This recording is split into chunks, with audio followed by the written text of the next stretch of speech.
Alright, testing 1, 2. I seem to be a bit softer than usual, but I guess I'm gonna go actually loud once I start playing. So let's keep the voice as is for now. Is the K music on? Guess around that much should be fine for.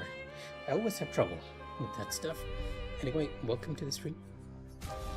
Yeah, well, you know what? The sound is actually really low. I can barely hear it. There we go. It's kind of manually increase the sound on my end. Probably why. Anyhow, welcome to our we get impromptu stream, where you get to see me get beat up by Golgra for a bit.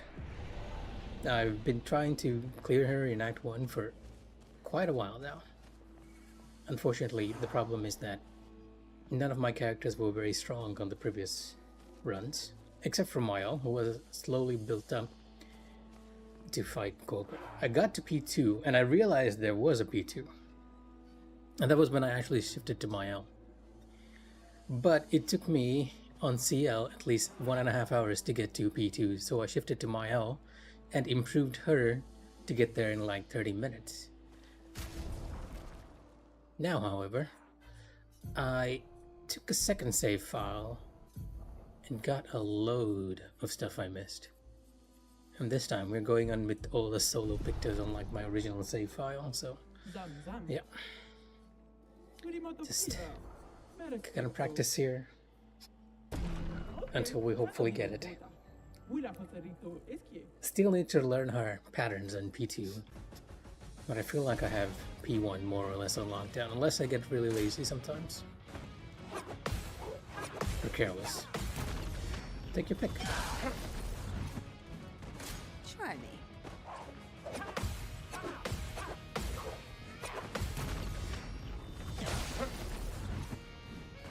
I'm waiting.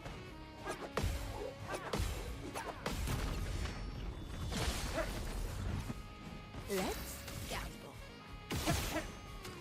It still takes me a while to get to P2, but it is considerably faster than when I was doing it with Sciel. Also helps that I can have a constant rush on Sciel, which means Golgra gets less turns. Take your shots.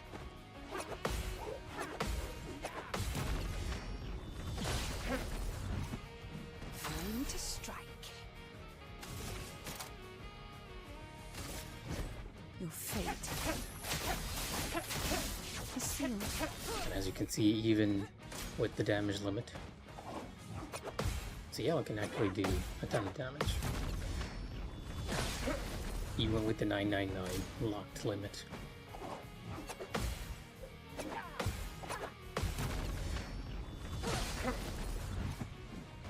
Take your shot.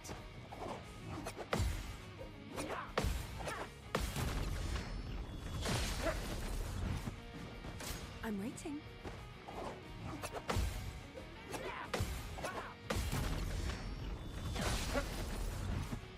Let's gamble.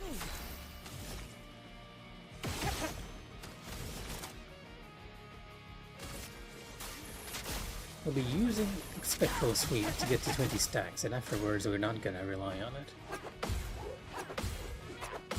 Because with the solo setup, we're pretty much just getting unlimited crits, and that allows us to keep our 20 stacks indefinitely without consuming them at all.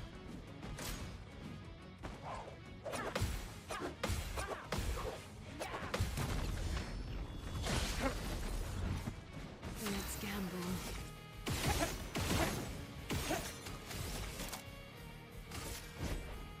Your fate is sealed.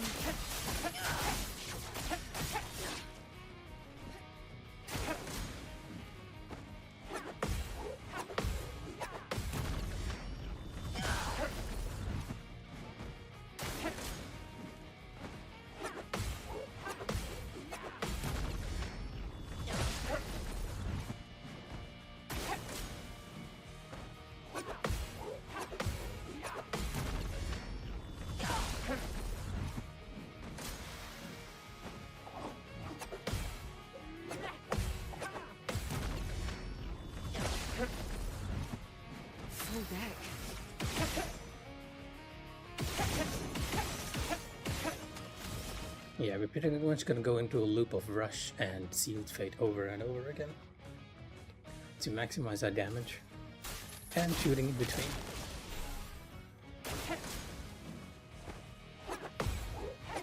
Keep the burn up. She's not doing 999, but that burn is... the addition of the burn is coming pretty close, I'd say. China. 8,000.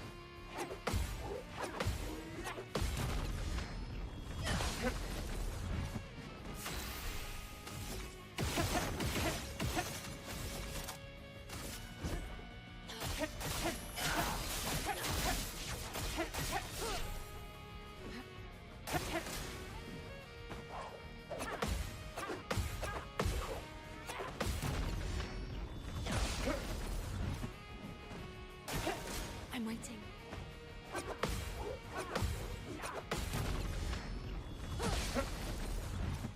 Time to strike.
And the loop resets.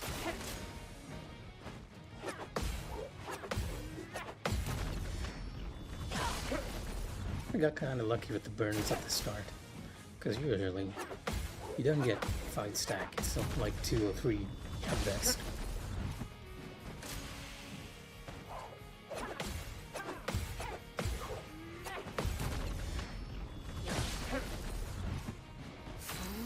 Deck.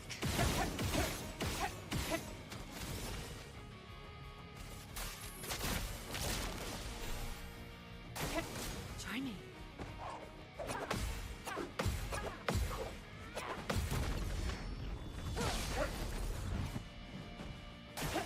I'm waiting.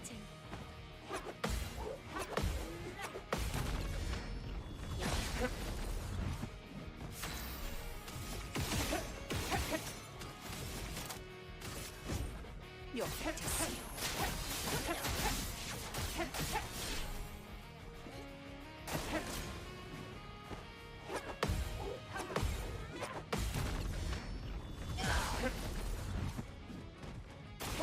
Take your shot.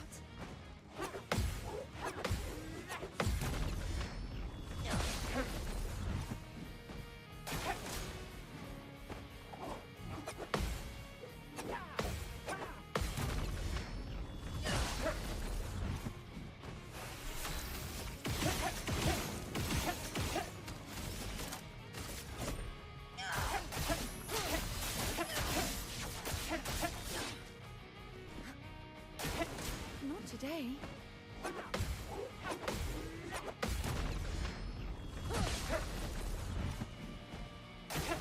Try me.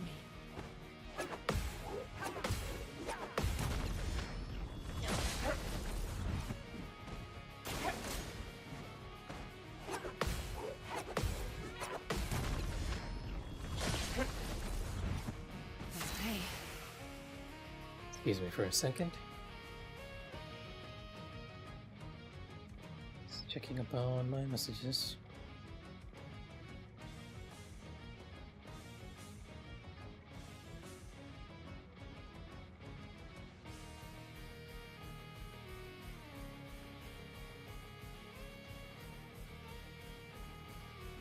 Taking a swig of water. Always helps to have some. And some tea, if you have a sore throat like mine. Not with sugar. lemon and lime. Very good for your throat.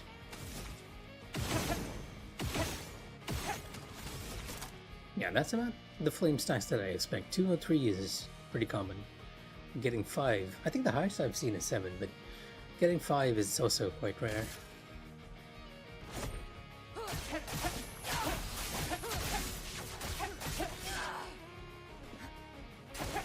Try me.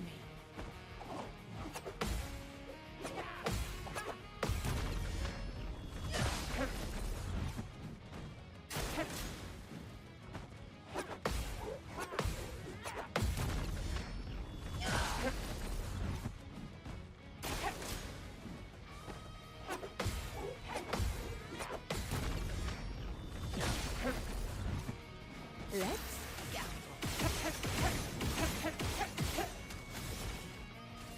Let's speed things up. I'm waiting.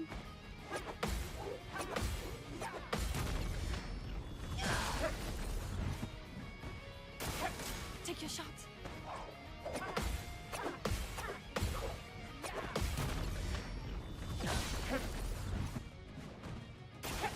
Not today.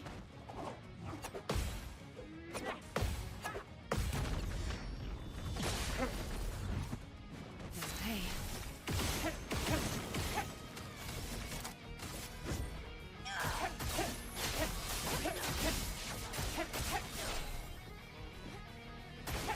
I'm waiting.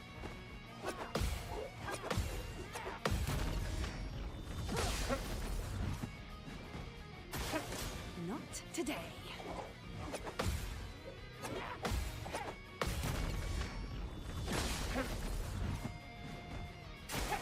Take your shot.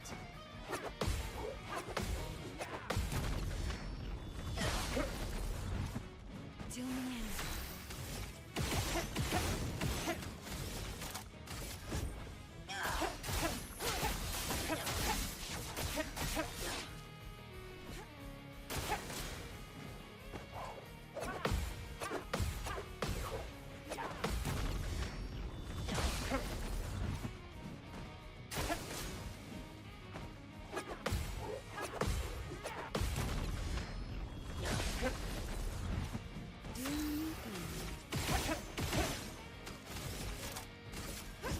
Your fate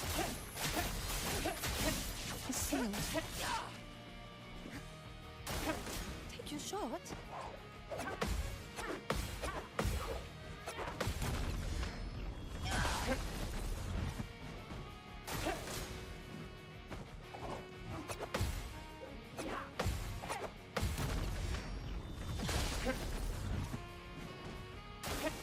Not today.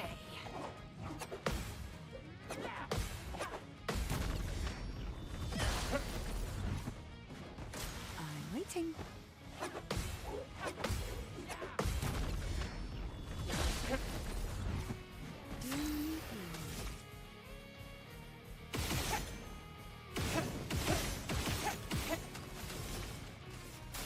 Let's speed things up.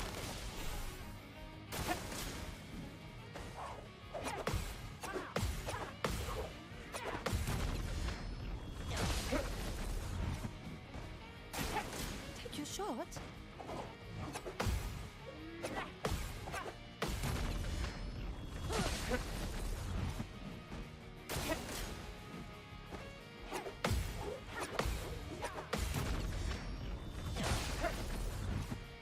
Let's gamble.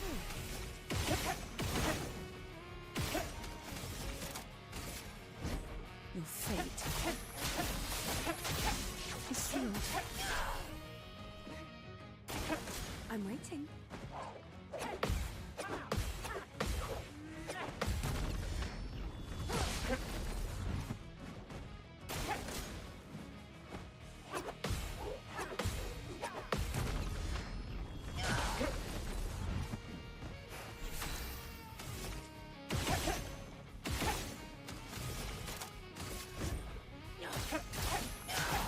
Where's your motivation?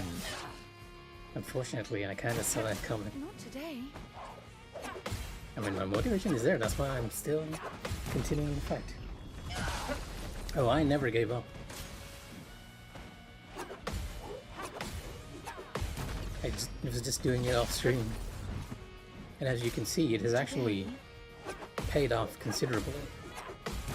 Because Sciel is now able to do like 23k damage.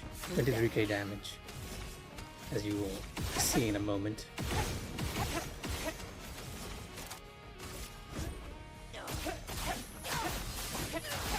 Which is incredible for a level 15 character. Technically we still have the damage limit, it's just that we're sort of working around it with the multi-hits. I'm waiting. And that increased damage has actually allowed me to sort of getting the P2 practice I really needed. I'm waiting. So how is Occult Crescent anyway? I still haven't actually touched Final Fantasy XIV since the new patch. I hear a lot of people are liking it. Like they have something to do now in game once again. Take your shot.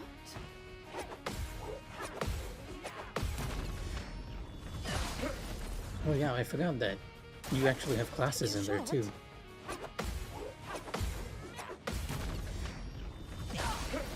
I nearly discarded it. That sounds like you, alright.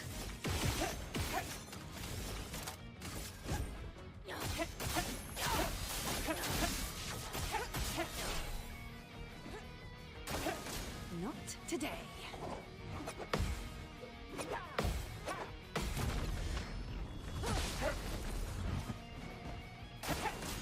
Well, the question I guess is, what do you want? Do you want the relic? Do you want the PvP mount? You always loved your mount, so I assume you'd be going after the mount first. But if Onyx is in there, I'd also see why you'd want to jump in there. Deck. It's always fun to do the grind with someone else. You want it all, huh? Welcome to the human condition.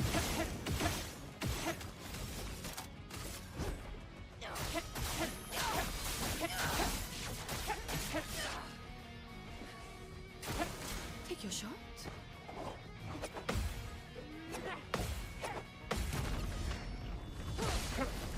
Yeah, okay. That makes sense. Take your shot. Well, if you want my suggestion, since I'm not involved in this, you might want to PvP until he appears, or until he's free. And then the two of you can start doing Occult Crescent together. Although, I think Onyx might actually be a lot further ahead than you, King.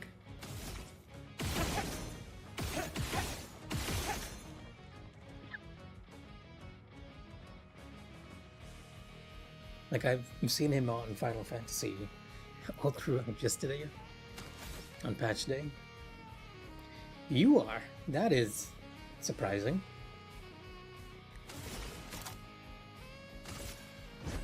Your fate. Well, I guess you were on FF2 all day yesterday, so I guess it makes sense.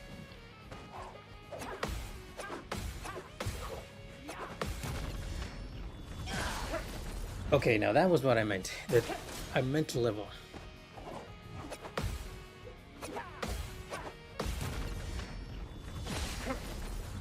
Not on progress to your weapon, but more on progress on the actual instance itself.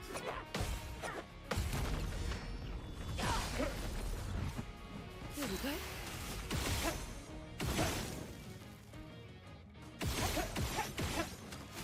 We're back at the start of the loop, so rush.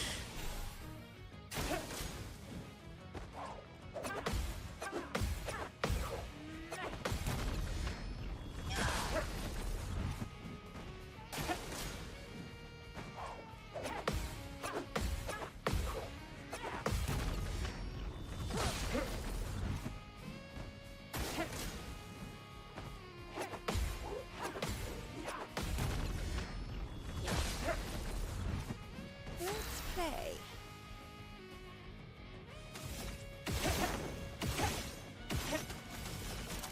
Is the story for Occult Crescent actually good?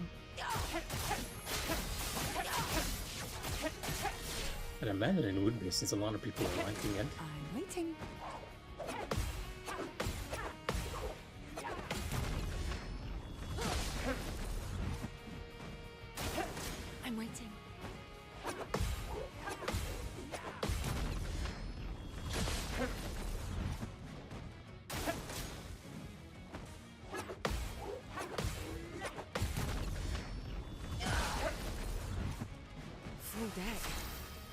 full deck.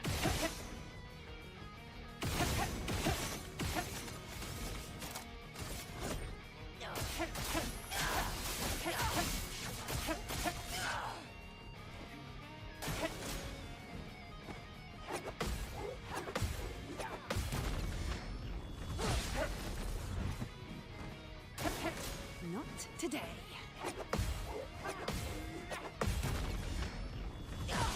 It's still taking me around 30 minutes to get to it, but it feels a lot better because of all the damage I'm doing. And okay, we got 7 stacks of burn. It's gonna last only for 1 turn, but it is nice damage. Your fate is sealed.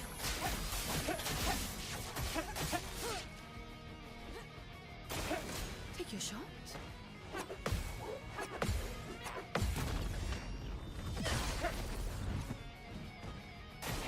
Not today.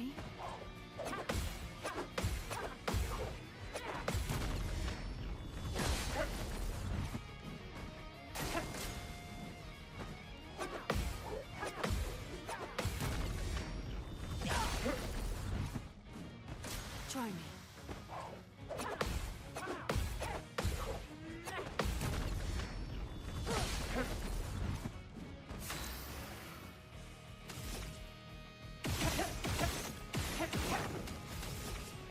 Let's speed things up. Try me.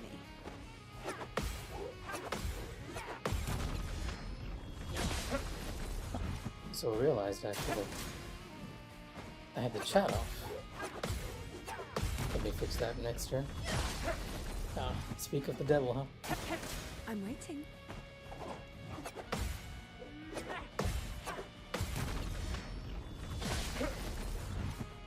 Here we go.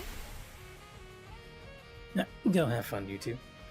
Let me, in the meanwhile, find out where my chat has gone for some reason.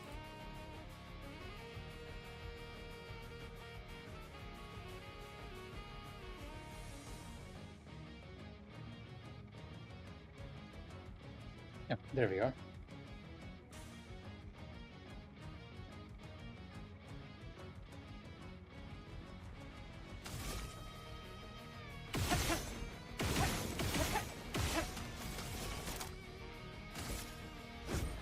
Your fate is sealed. Your fate is sealed. It almost sounds like Sciel is making a fun on her home game. Your fate is sealed. Sealed. Sealed.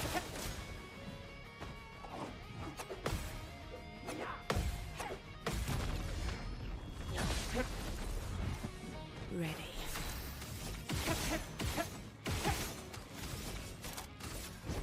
Your fate is sealed. Take your shot.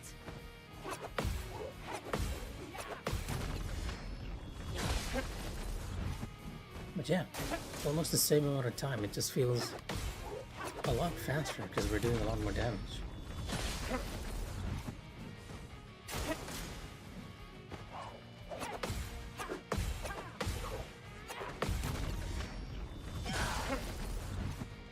Time to strike.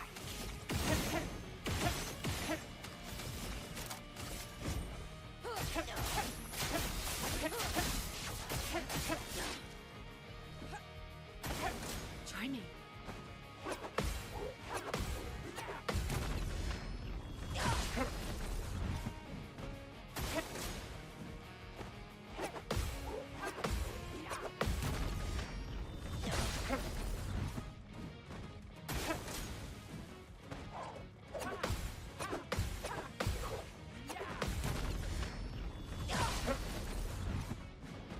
Try me.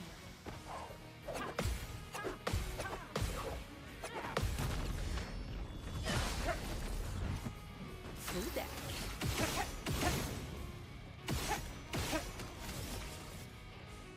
No mark, unfortunately.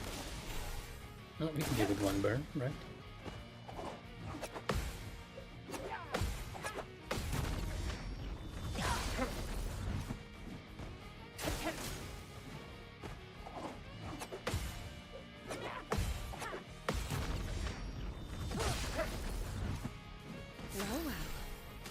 well.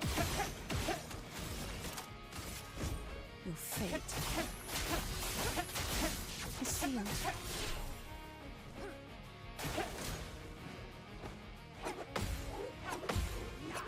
I kind of wish her Twilight damage buff applied right then and there.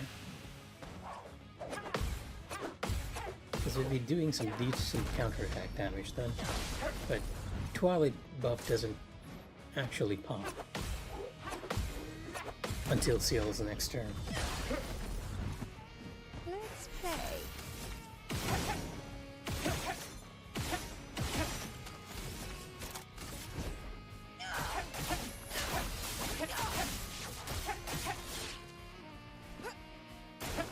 I'm waiting.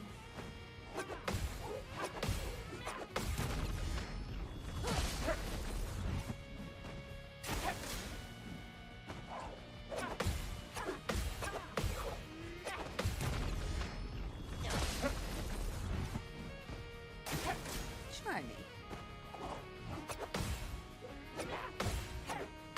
Almost a piece face tea. I usually get very careless when I'm near her 50%. Now let me once again take a sip of tea for my sore throat and some water, because tea without any sugar tastes really bad.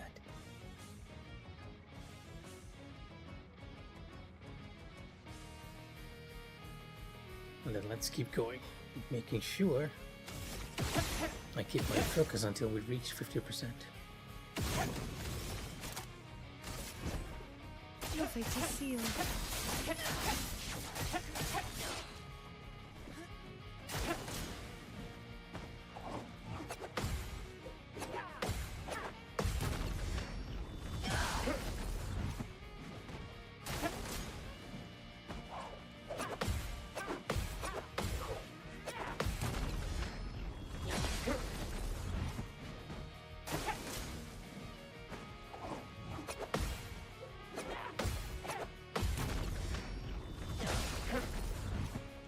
Let's gamble. Gamble.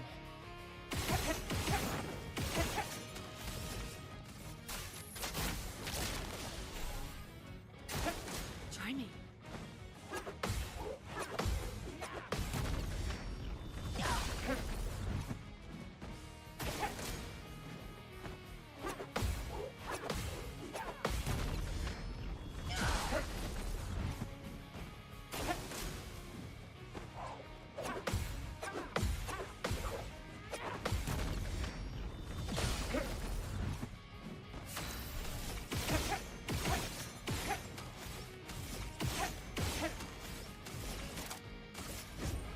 Your fate is sealed.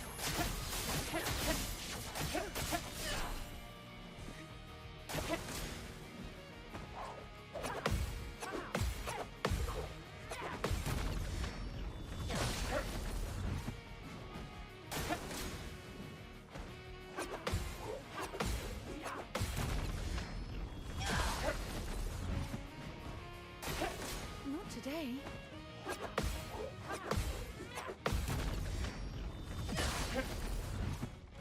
Let's gamble. I actually feel a bit tired, so I wonder if I can keep concentrating too. It's been a long week Your fate is sealed. for various reasons. Try me.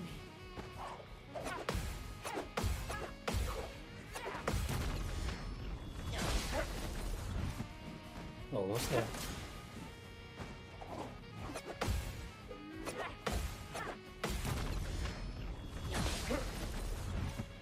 Ready.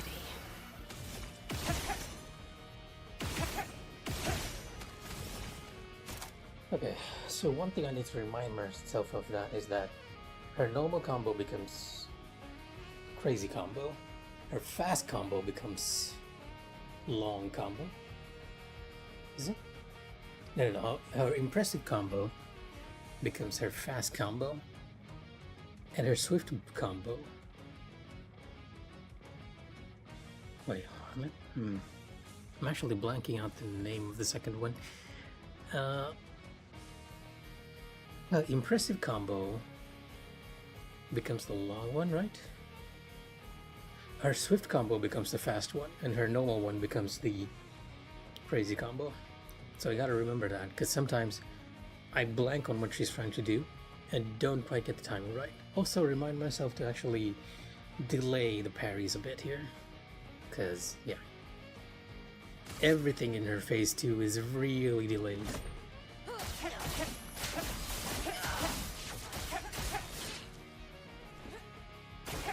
Try me.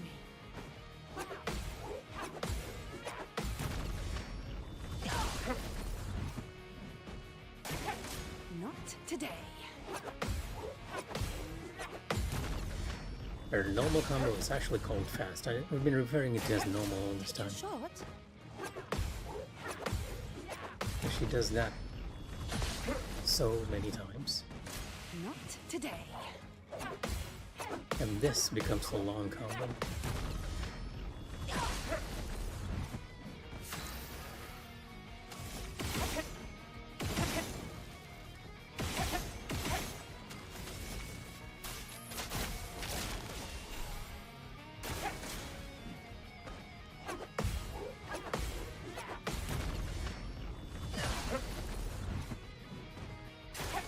Take your shots.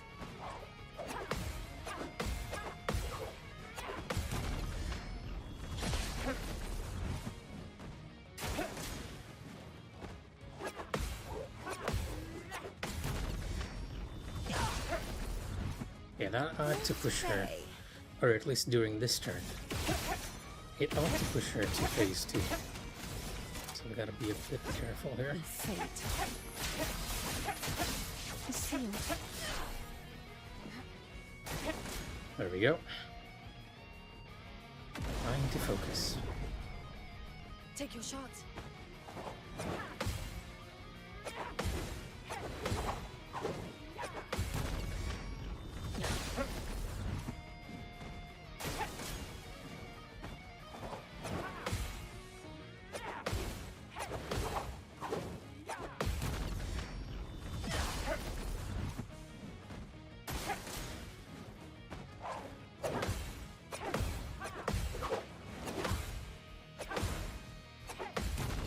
Oh, I actually got that one. That is a combo that I get hung up on the most on phase 2. Because the timings for that is very tricky. At least for me. Maybe someone else will be more familiar for it. But it is crazy tricky to get the timing for that one. Especially that very, very last hit. It looks like she's about to just smack you with her leg, but she's actually delaying a bit there. I'm almost afraid to go into counter because I fear that we'll die very soon, which is usually what happens.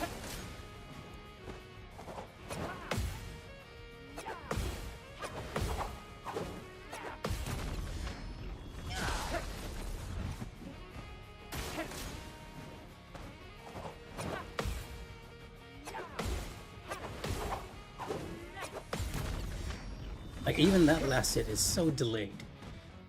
And she slows it down.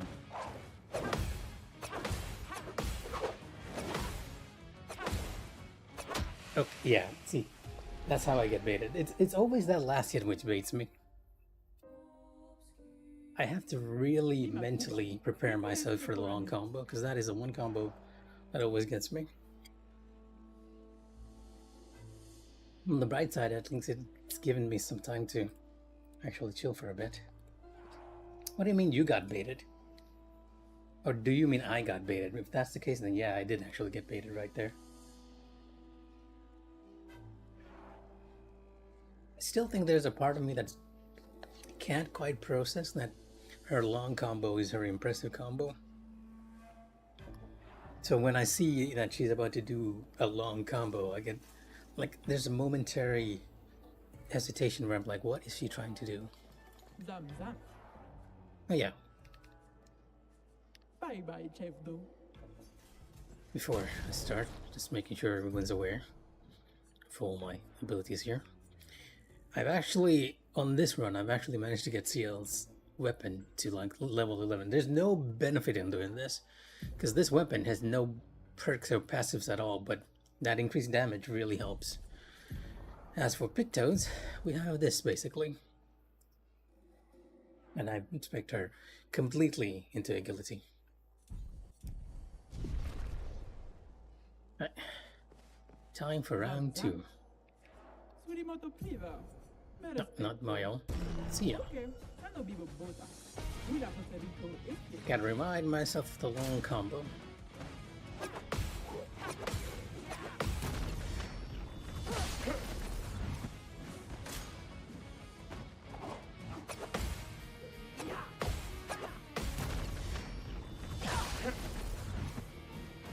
Try me.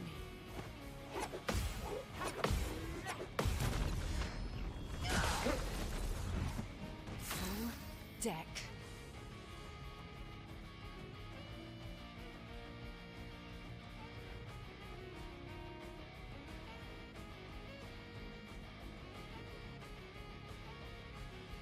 This is our setup, so we're actually gonna do 2 shots to get the maximum amount of stacks.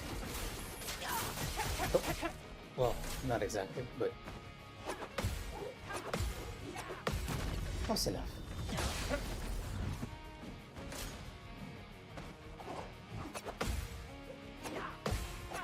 I still think we can get to 20 in when we go into Take your Twilight. shot.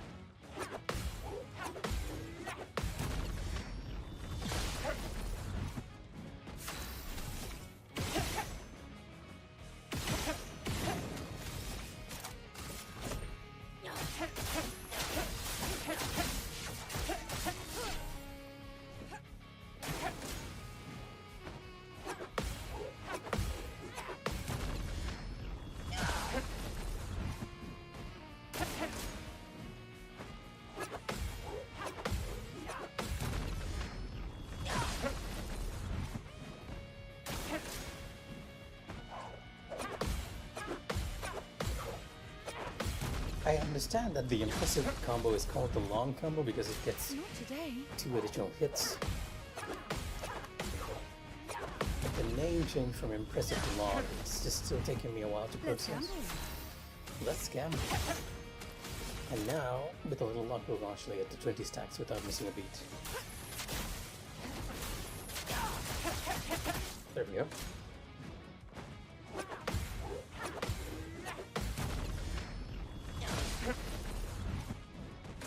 Not today.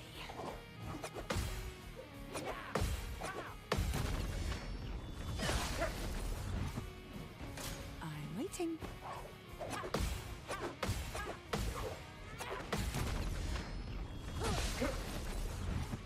Let's play.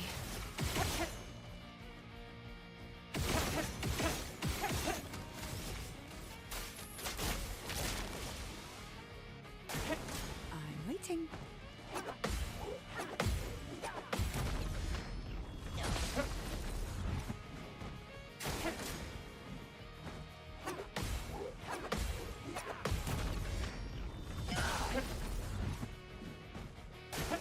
Take your shot.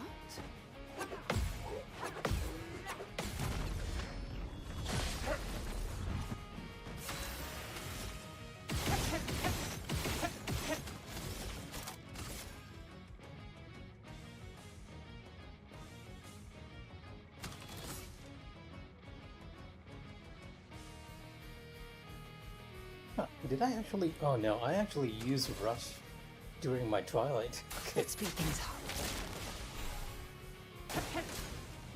this is what happens when you play for so long. You tend to lose track of what you're doing. Bit of a waste Not there since today. we lost the initial 20k damage.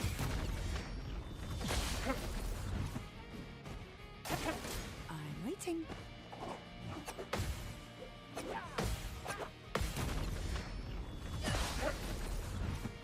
Let's gamble.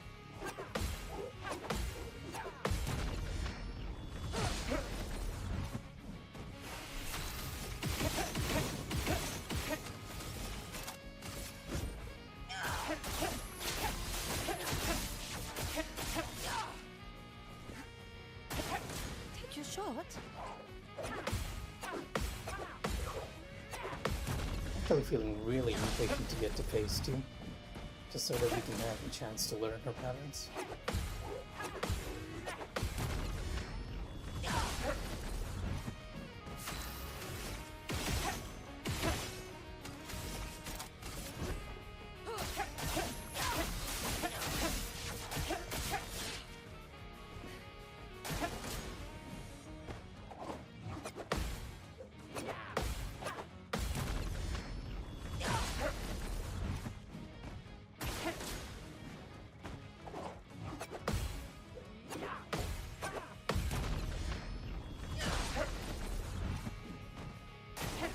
Not today.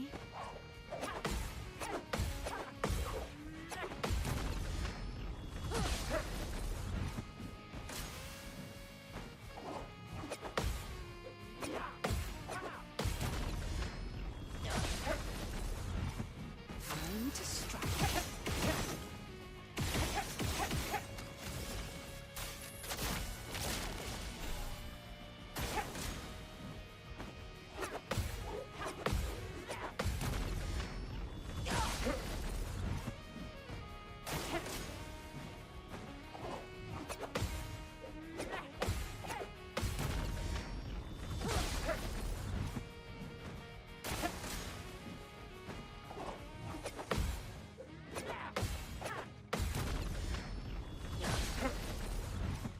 Let's gamble.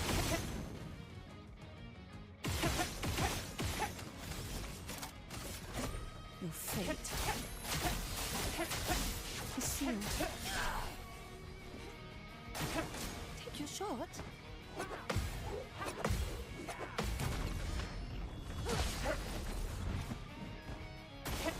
Take your shot.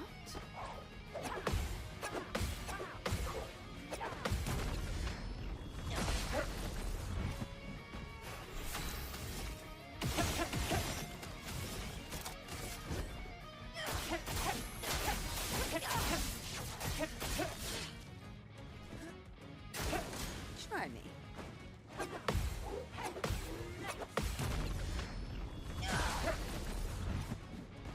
Take your shot.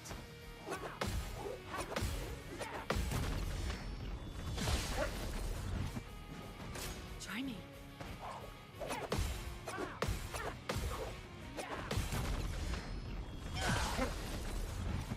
Full deck.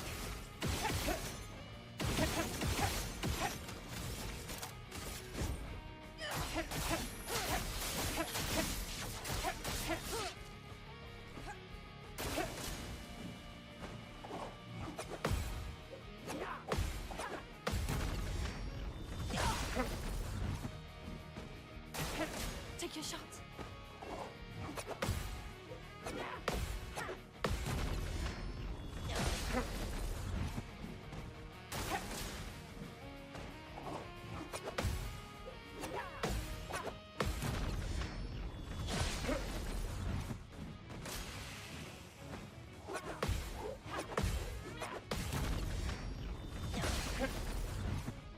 Full deck.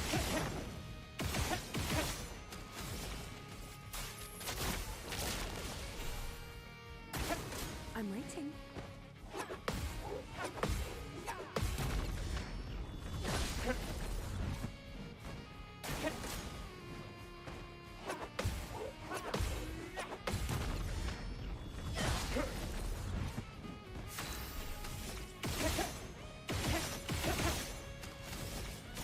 Oh wow, 7 stacks.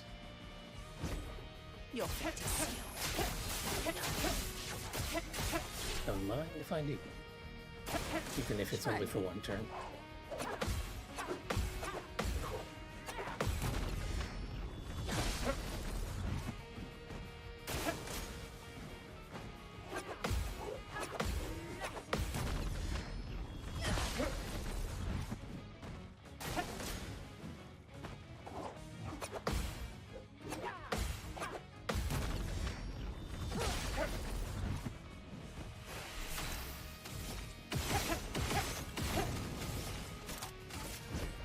Your fate is sealed.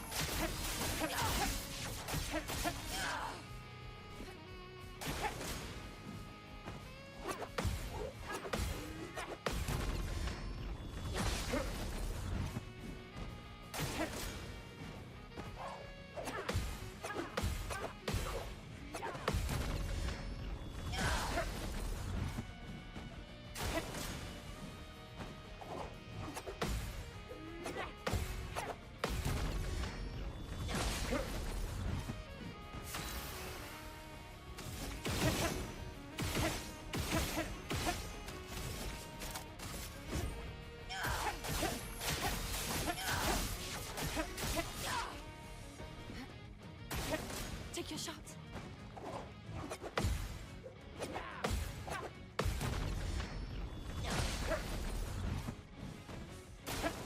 Not today.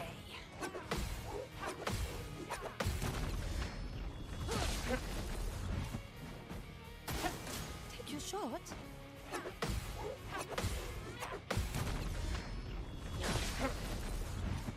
Full deck.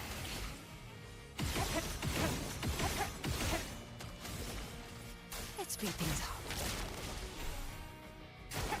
I'm waiting.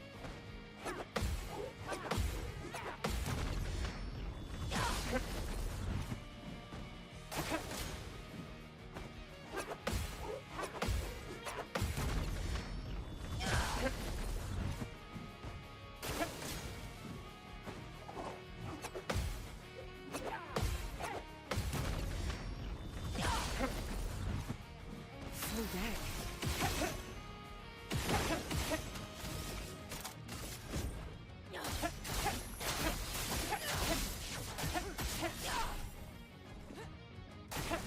Take your shot.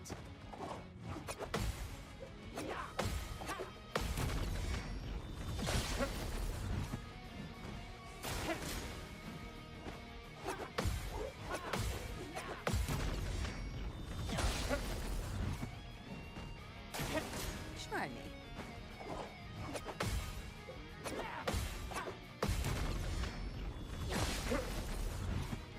Full deck.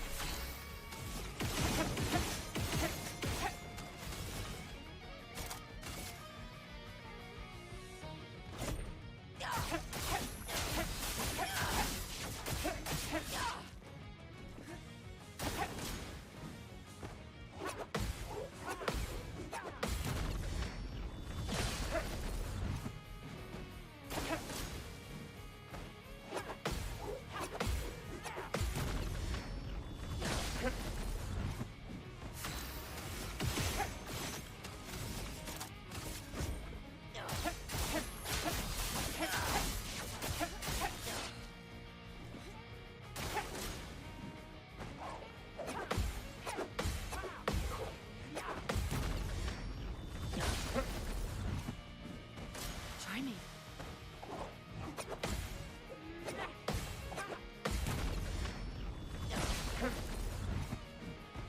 Not today.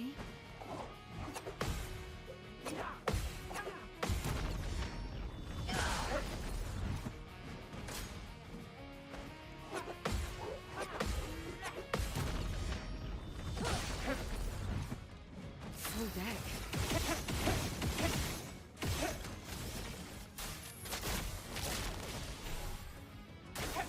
Try me.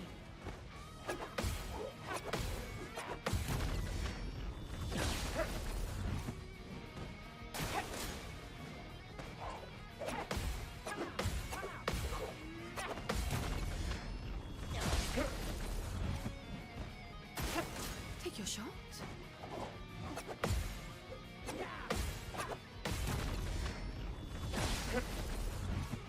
Time to strike.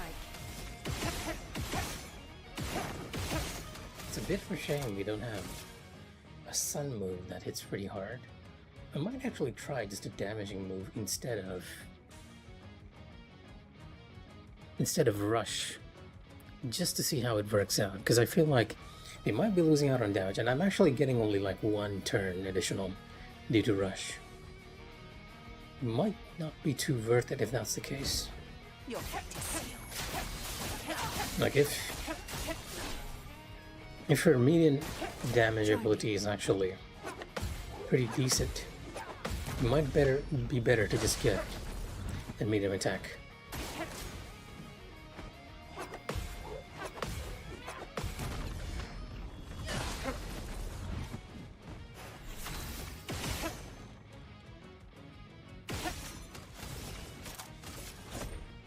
Your fate is sealed.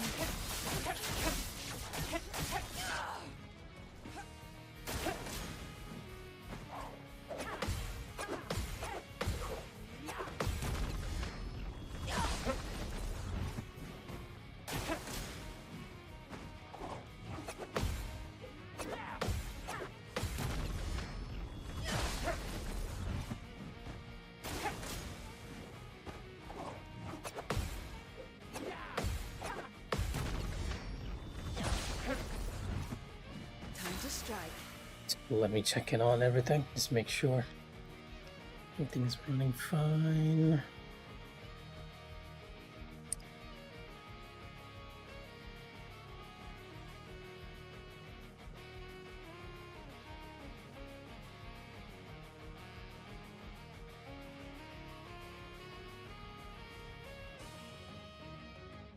No, all good.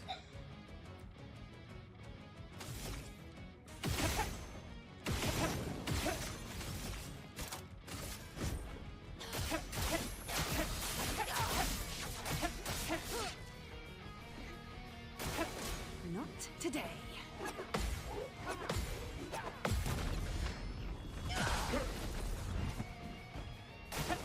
Try me.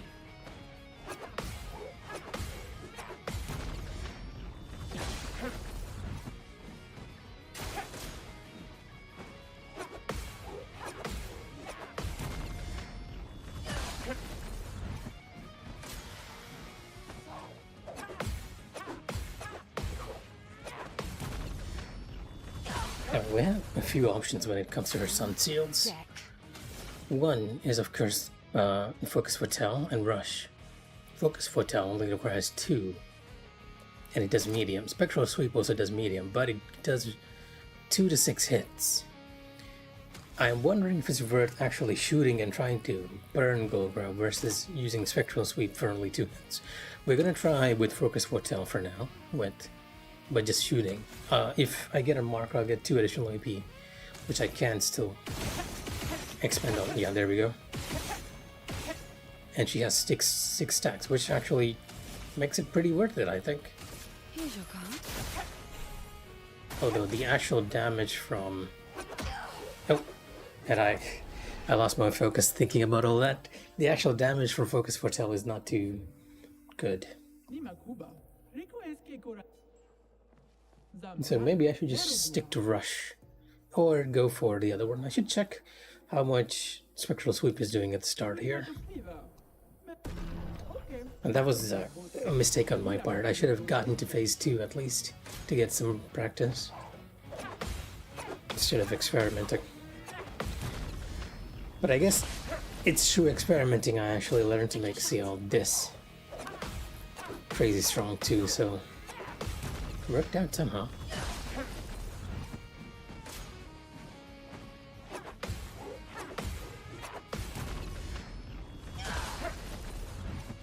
Full deck. 2 shots and Spectral Sweep. Let's check its damage. I'm waiting. Not too much actually. Oh, and there's one of you now, huh? Not today.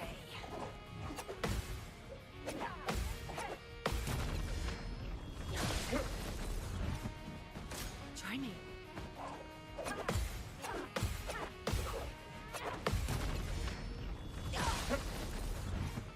Time to strike. What? Your practice, Sciel.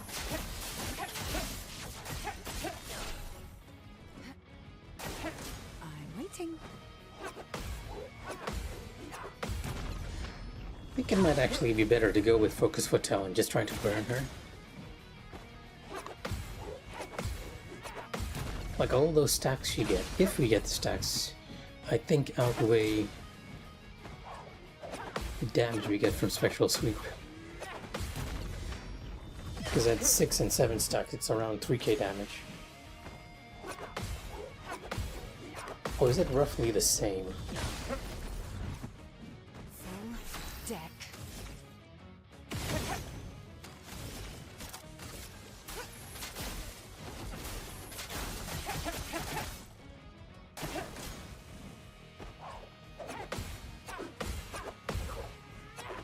No, it can be roughly the same, right? Because burn lasts for 3 turns.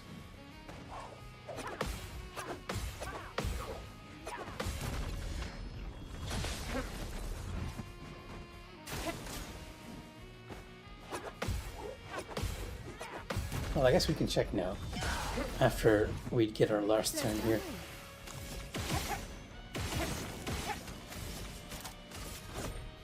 Your fate is sealed.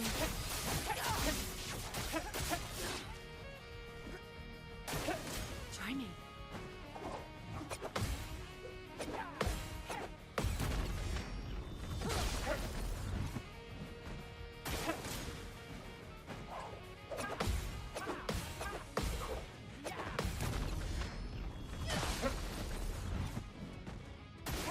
Try me.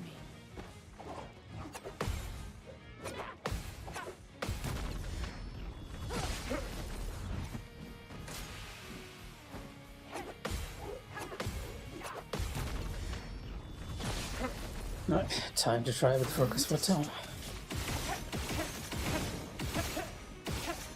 2 stat, well 3 if you count the one we get from the mark. Here's your card.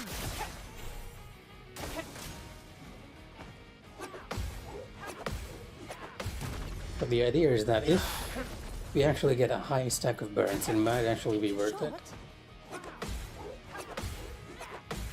as opposed to not worth it.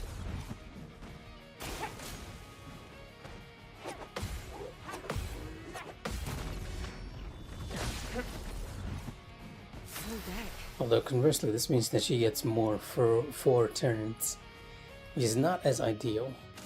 Maybe I should just stick with Rush. That has been working for me.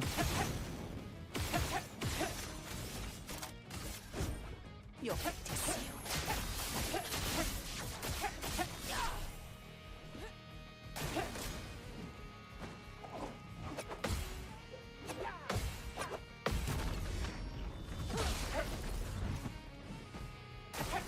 Not today.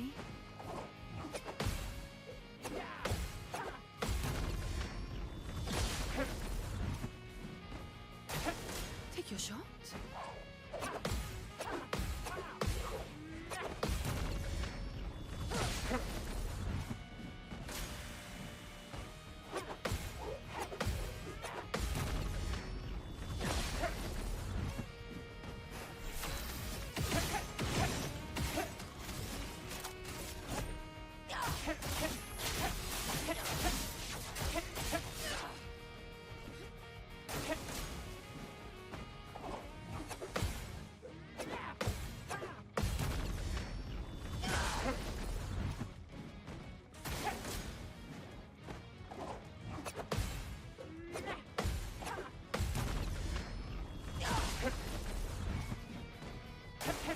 Not today.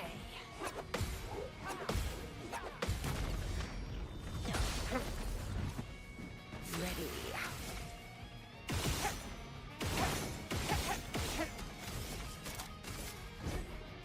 Your fate is sealed. Yeah, let's go with the Rush. And that might be the most ideal solution here. I'm waiting.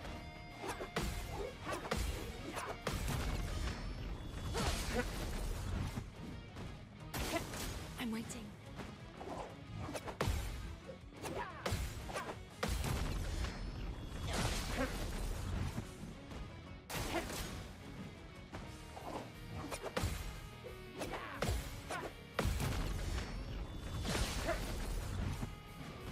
Try me.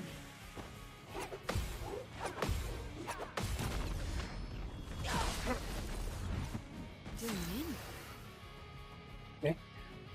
And the loop begins again, for real this time.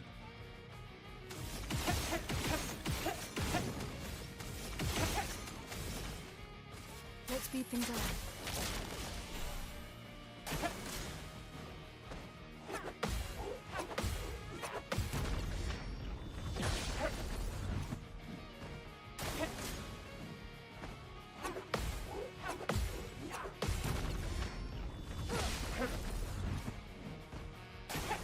Not today.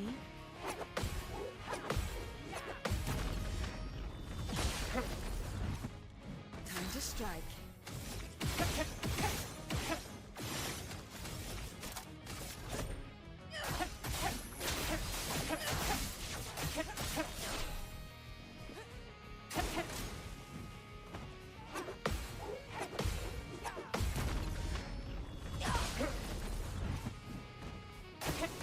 Not today.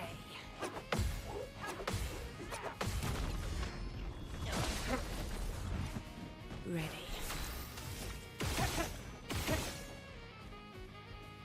Oh no, did I? Oh, I actually used one too many here. I can't use my spectral sweep. Unless... No, I don't think I can. Even if I did get a mark. Yeah, I can't use Sealed Fate here. Gotta be careful. Just use Focus Foretell to keep our stacks. Not today. You can tell I'm starting to lose my concentration if I'm actually missing out on my damage opportunities.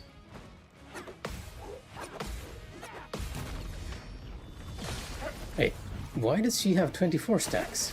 Try me. Wait, that shouldn't happen, right? Her maximum stacks ought to go to 20. I mean, wait, what? Okay, now I'm curious. I'm not the only one who saw 24 stacks right there. Where is the expedition basics? I need to see this. Increases the portal cap per enemy to 20. Yeah, it's supposed to be 20, so why was there 24 there? Is it possible to actually give her extra stacks if you start off with 20? What? Really? Is that a bug? It can't be, right?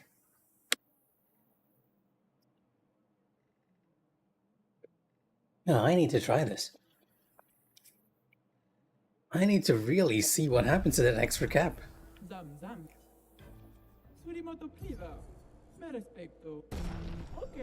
Because one reason why I want to see is that if we can actually increase the stacks on Golgra, and if it's permanent, like if it doesn't disappear after Twilight phase, Sciel's what do you call it? Sciel's Sealed Fate actually does damage based on the number of Foretell stacks. For each Foretell stack she has, she gets a 200% damage increase. So, which is why I'm doing so much damage in the first place.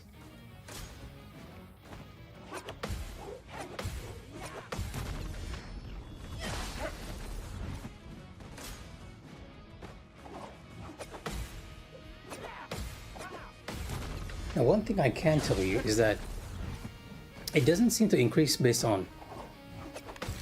I guess this needs more testing, because I've only used Spectral Sweep during the turn I boosted it up to 20.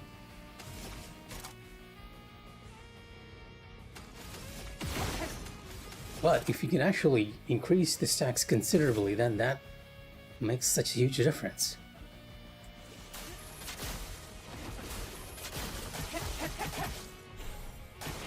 Take your shot. And I honestly can't tell if that's intended, because insofar as I know, the max cap is supposed to be 20.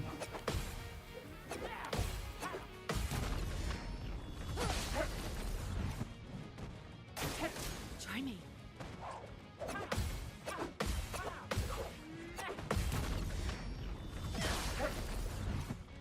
Time to strike. Okay, we are in Sun stance. We need to go into Twilight. I am really curious as to what's happening with the stacks now. Sure I don't mess up my Sealed Fate here.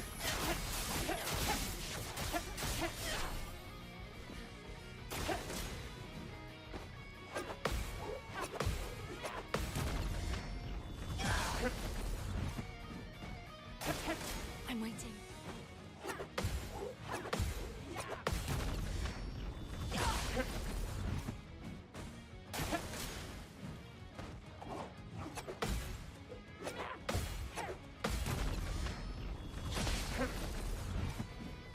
Take your shot.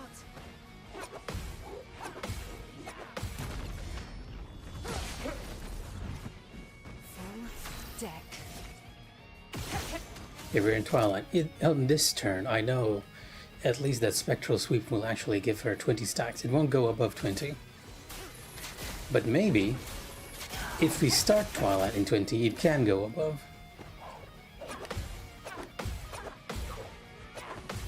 Although it's not supposed to be going above that.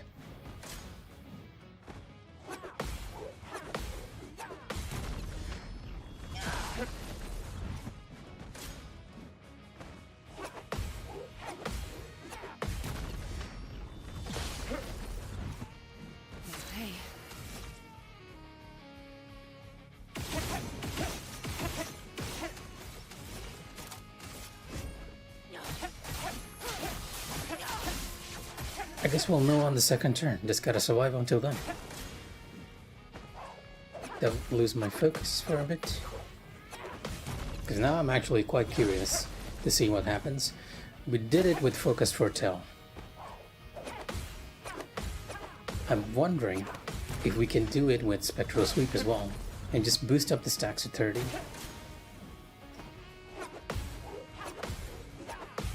And I'm also wondering if actually getting additional stacks affects Sciel's damage.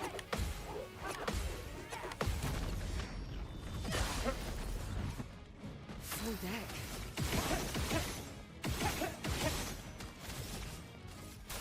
Let's speed things up.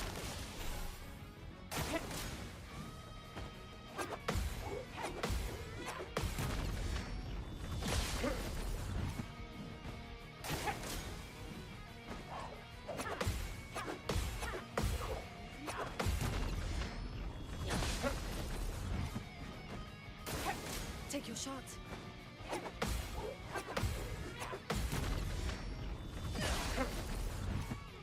Let's play. Getting one more turn to Twilight, and then we can test this out. Test out our theory.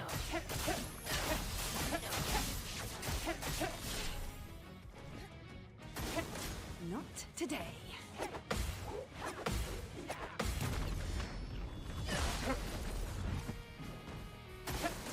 Not today.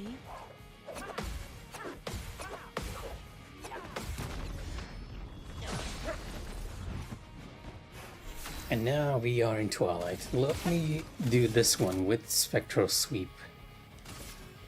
I'll be very surprised if it goes above 20. It doesn't. It doesn't go above 20. So I wonder if it's something to do with Focus Foretell that actually pushes it above.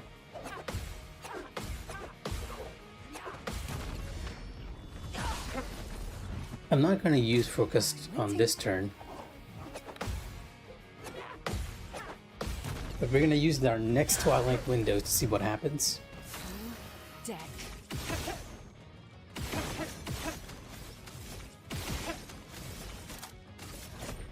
Your fate is sealed.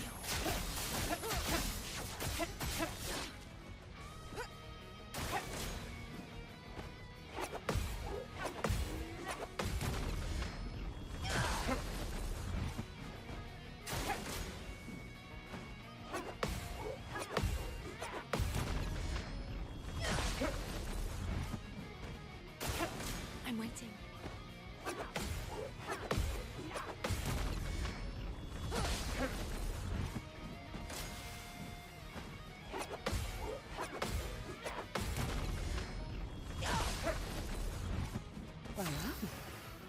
Well,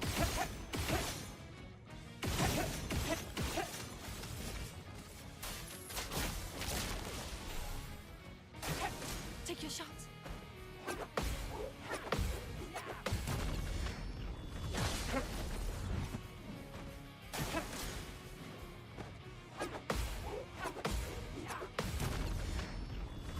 okay, one more turn till we get into Twilight, and then we can actually properly test this nonsense. And she has 10 stacks. Wow, okay. 10 fire stacks. That's a new one for me. Your fate. I wonder how much damage that does. It's gonna last only one turn, but still. Ooh. Spicy.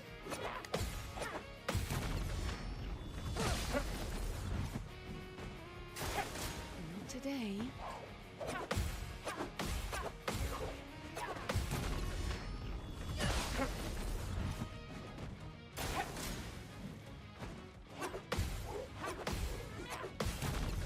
Okay, now we should be in Twilight. I don't know whether we can reenact whatever happened there, because I swear I saw 24 on the stacks there. I'm like, did I actually use... Yeah, I used up all my shots there as well. And that's the whole reason I used Focus Foretell. Just use up all the shots and... Oh, it doesn't? Okay. I wonder what happened there then. It's so weird.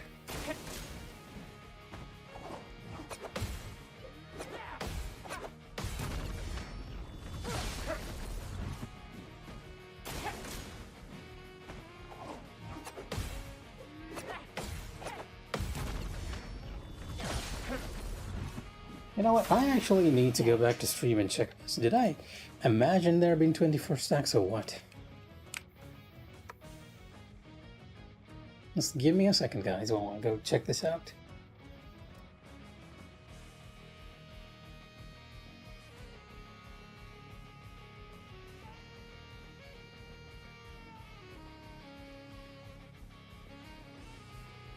Where is the wad? Twitch, please let me see the wad. Okay, there we go. Oh, that was right before I died.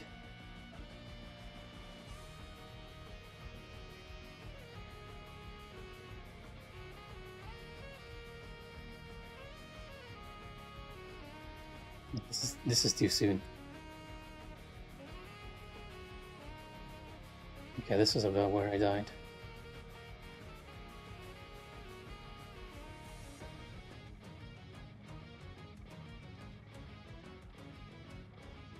There is 24 stacks. I wasn't imagining this. Somehow, we actually managed to get it above the 20 stacks that she usually does. And I have no idea how we managed to do it. I've pretty much reenacted the same thing. The only difference is that she had 3 burn here. And I used Focus Foretell. And for some reason, it applied. Yeah, and for some reason, it actually applied for 24. How is this happening? I'm so curious. I have 2 options here. Either I can keep doing this. Wait, what turn was I on? Was I on the last turn? No, I was on 2 turns left as well. 2 turns and 3 burns. I'm not exactly sure what's happening there, but if we can get 3 burns, I'm gonna see if it works again. 3 burns. 1, 2. Okay, 3 burns and Focus Foretell. Here's your card. Yeah, nope, it's not working at all. But there's definitely a bug in the system that allows you to go above 20 stacks.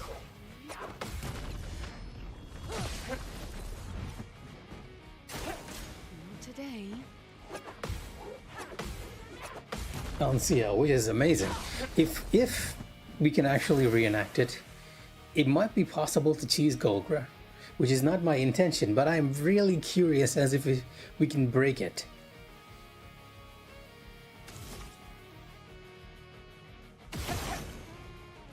What did I use before that? Did I use Focus Foretell before that as well?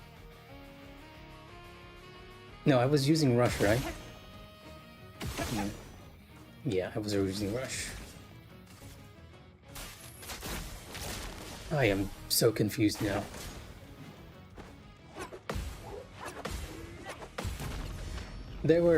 I have no idea how that happened. I'm honestly so confused. I'm waiting. But the WAD sort of proves that I was not hallucinating and we somehow managed to bug out the game so that we got 24 stacks.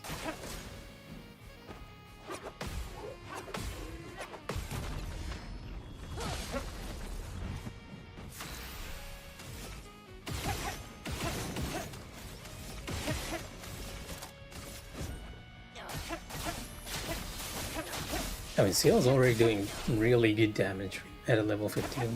I'm waiting.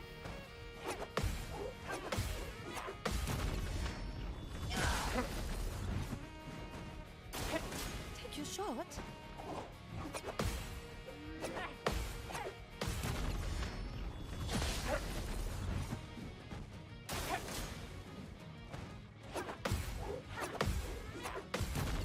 I wonder if actually using Spectral Sweep Well, well. at the start sort of messed it up as well.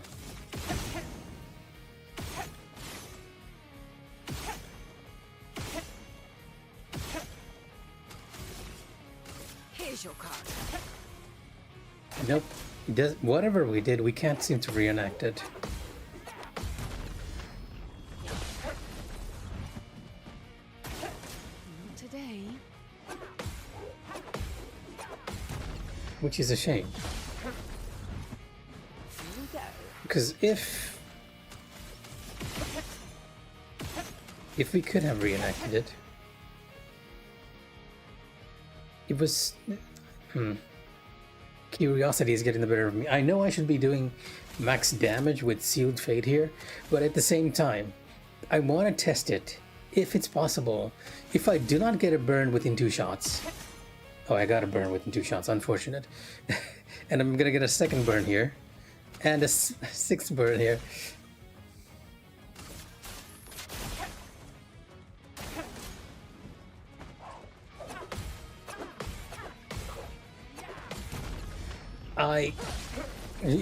I'm just theorizing here. Take your shot. But it might be possible to go above 20 stacks if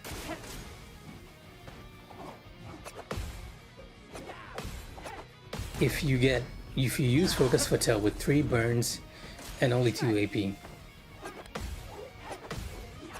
Because those are the only conditions I can think of. Either that or the game was like really, really bugging with it being only available on a specific turn.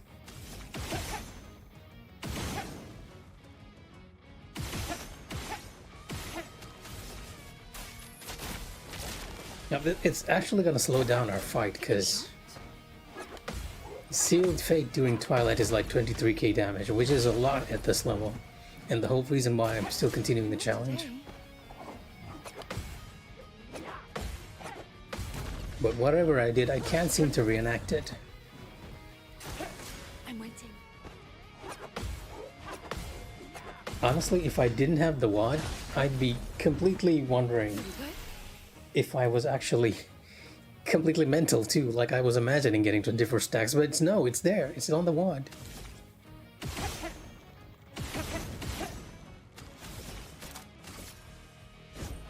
Your fate is sealed.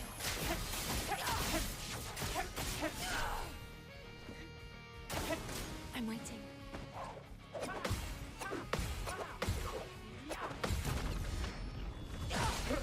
I think the whole reason I died was I saw the 24 and I was like, what? Why is there 24? Hilarious. Ready. Okay, are we gonna try again? Oh, this time it's not even giving me a burn. Okay, Focus Foretell. Your card. Yeah, no, it's not working. Whatever happened? I'll probably try to test it off stream. Take your shot.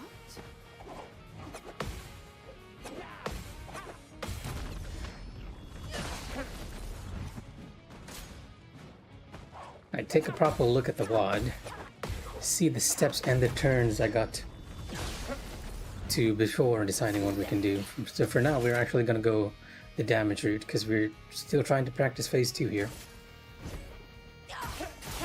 Losing out on 23k damage isn't very nice.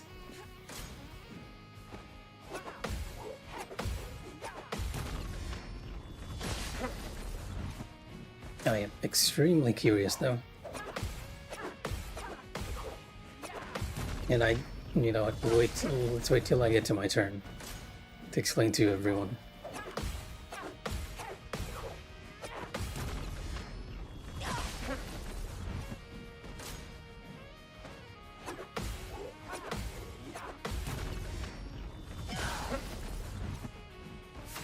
Okay, so the whole reason why I'm so hung up about this 24 stacks thing is this.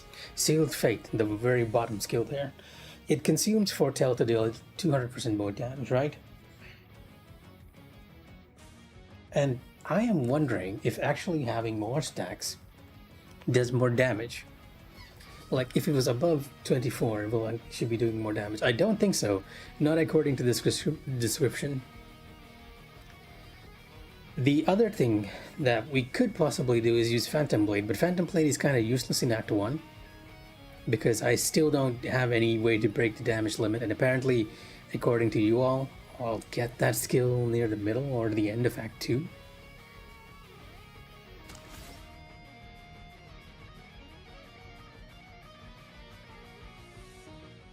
There was also something definitely wrong with how that skill activated last time. Because Focused Foretell is supposed to only give us 2 Foretell. Okay, wait, no. During Twilight we actually get double. For some reason, Focused Foretell was able to apply on top. How? I have no clue. But color me very intrigued. Take your shot.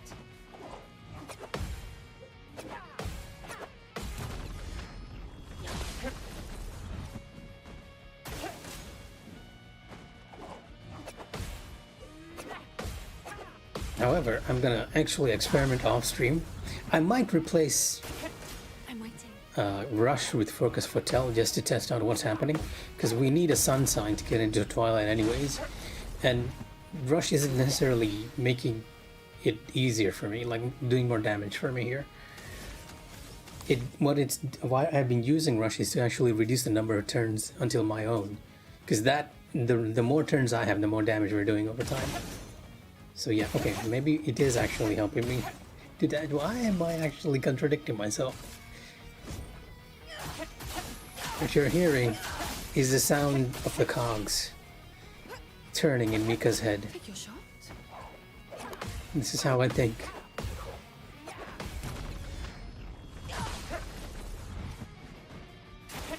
Take your shot.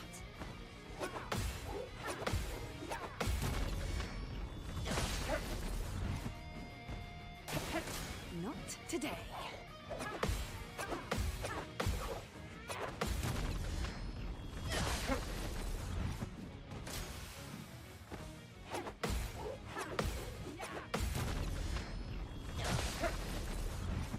Well. No. No, we're actually above above 3 stacks. If I want to reenact that, I'll have to get at least 3 and beyond 2. So for now, we're actually gonna go for Sealed Fate Your practice, Sciel. and keep doing damage so that we get a phase 2 practice instead of whatever nonsense we were trying to do.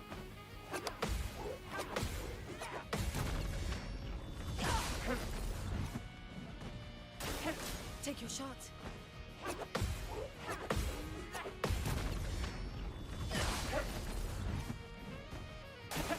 Try me.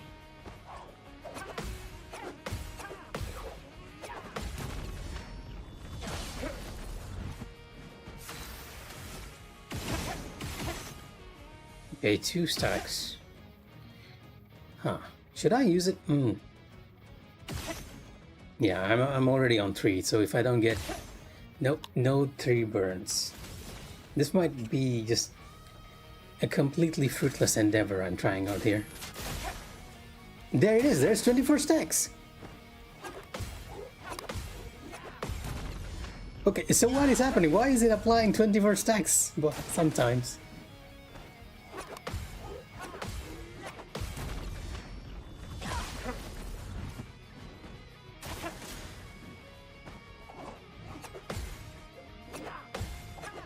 And the question is, does it actually affect the damage of Sealed Fate?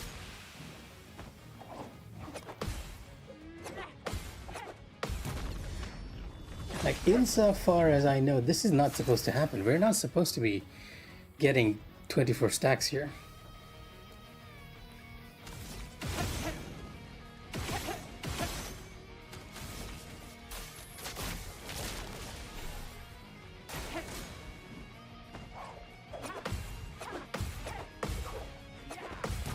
I guess we'll know whether it affects damage in a bit, because I'll be using Sealed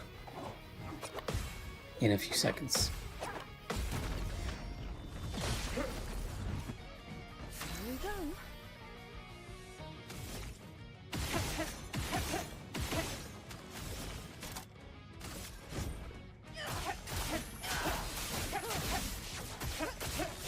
Okay, no, it doesn't affect damage, like, at least not with this one.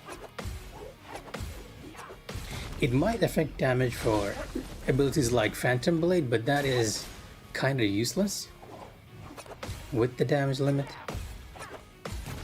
So even though we somehow found a way to apply 24 stacks against all odds, it is kind of useless in helping us to get to phase 2 faster. But since we're here, I actually want to try Spectral Sweep and see if it can add up on the 24 stacks now that we somehow managed to get above 20. Like, does it add on? It does. Now we're at 30.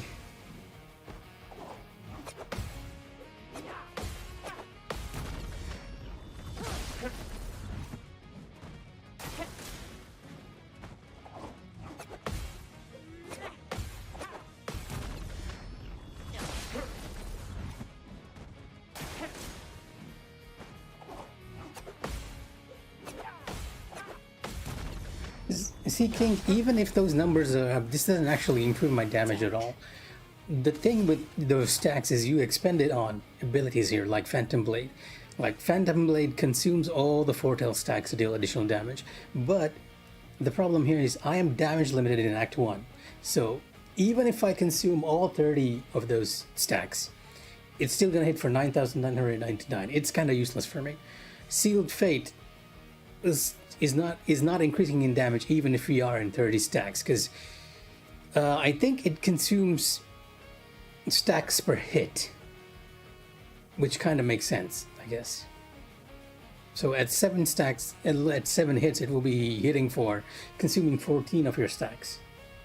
But that's not happening because we have guaranteed critical, and critical hits don't remove our stacks at all. It is very interesting that we managed to break it, because I don't think this is supposed to happen. Like, there's nothing in the tutorial. Either it's supposed to happen and I'm not understanding Sciel very well, or we somehow managed to actually get 30 stacks on there. Which can be, maybe in later game, very broken. Like, imagine if you can keep this stack over and over, like increase it to something like 99, and then when your damage limit is broken, you can use something like Phantom Blade, in which case, with your damage limit now uncapped, you'll be doing tons of damage. Unfortunately, like I said, it's kind of useless for us right now. So rather than using it on anything else, I am just gonna check if it's increased the damage of Sealed Fate at all, because I know we do 23k here in Twilight. And as you can see, it hasn't affected damage at all. Take your shot. It's very interesting that we've broken that counter.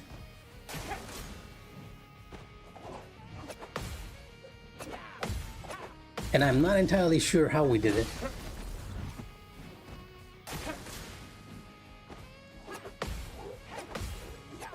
At the same time, at this point, it doesn't help us at all.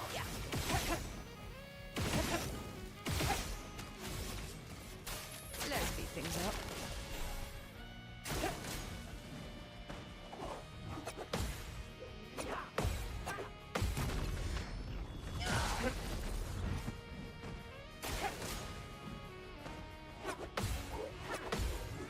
Like, I don't think it's intended to happen. Because if it was intended to happen, I'd be able to do it each time without it being stuck at 20, but it does get stuck at 20. Now, however, I'm very curious as to whether it will increase each time we do it. So I'm going to use Spectral Sweep once more when we're in Twilight, but after that I'm just going to go back to normal, because we're actually losing time on the fight itself. I can usually get to phase 2 within 30 minutes if I'm not doing this nonsense.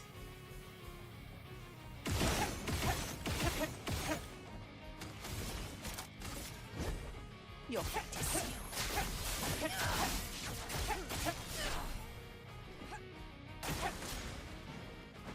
Well, not 20, 30 minutes, I guess. Give or take.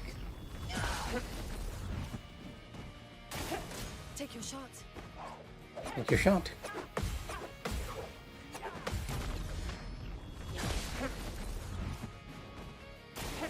Take your shot.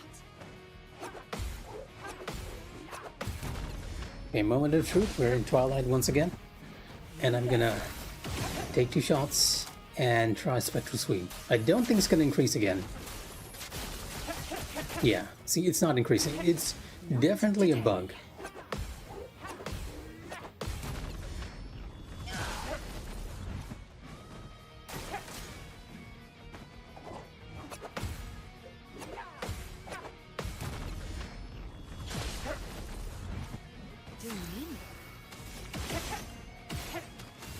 And it's actually better to just use our Sealed Fate here to hack away at Golgra to get to phase 2 quicker.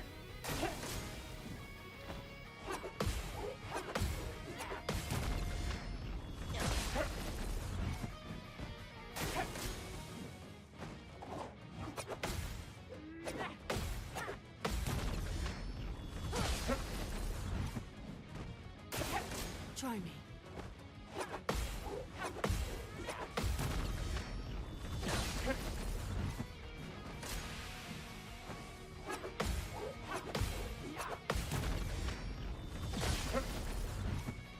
Well, well.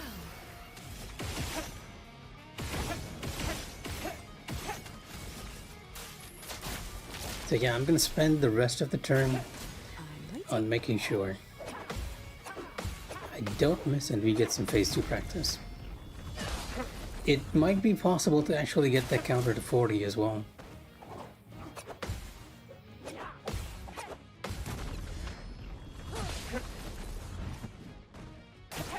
Not today. Hey Trix, welcome to my unending battle. Which we are doing a lot better on with the new Sciel build, because we are doing between 15k and 23k damage when I'm actually trying to do it. But during this session we actually discovered an interesting bug where it's possible to push her stacks. The 30 you see there, that's not supposed to be there. It's actually supposed to be capped at 20. Somehow we managed to push it to 30. And even though I can't quite use it here, it does open up very interesting avenues. I'm waiting. When the damage cap is uncapped. The damage limit is uncapped.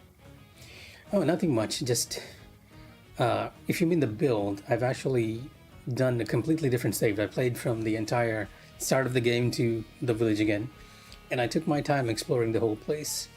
And I ended up with a lot better pictos than before. And you can see, like, sort of the difference in damage right here.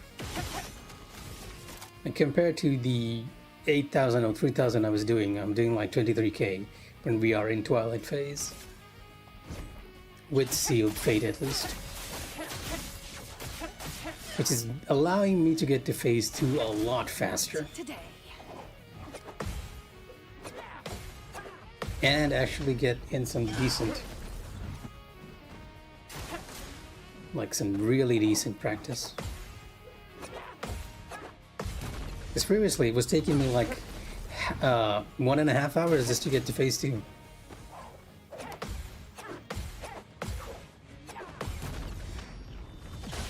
Correct, Sciel is still level 15. But Skewer, one thing, like I said, I got the idea from you actually. You mentioned doing a second save. But instead of actually continuing my save, what I did was just start the new game, really explore the whole areas, the starting areas, and I missed a lot. I was really surprised. Like, I missed 2 mimes at the first 2 areas, and I didn't even realize that. And a ton of pictos. And as you can see, I'm actually using the solo pictors, and that is a game changer. She's still level 15. I have upgraded her weapons this time. And her weapon, you get a lot of polished chroma from just exploring, and that has allowed me to get her weapon to level 9. But because we also defeated the sheep aberration at the cave at the very start of the game, we also had enough material to push her weapon to level 11. I will die in a few moments when we get to phase 2, and I'll show you guys the build. But that difference in damage is really showing here. More than that, the fact that she can do unlimited crits, and we can use Sealed Fate over and over again to sort of bypass the damage cap is making the whole process a lot easier. Like I've gone from 1.5 hours on Sciel to 30 minutes on Sciel, which is a huge difference. Game is linear corridors, but it sort of branches off a lot, and those branches are somewhat easy to miss if you're trying to just proceed. And I must admit, this is completely on my end, because when I was playing the initial areas, I was streaming the initial areas to everyone, so I was also trying to push the story forward so as not to make it too boring for you all, which I feel like was a mistake on my part now, to be honest. But yeah, the difference, as you can see, I have Solo Fighter and Last Stand Critical. Solo Fighter increases my damage by 50% since I'm solo, and Last Stand Critical makes it so that all my hits are just critical hits. And the difference is staggering.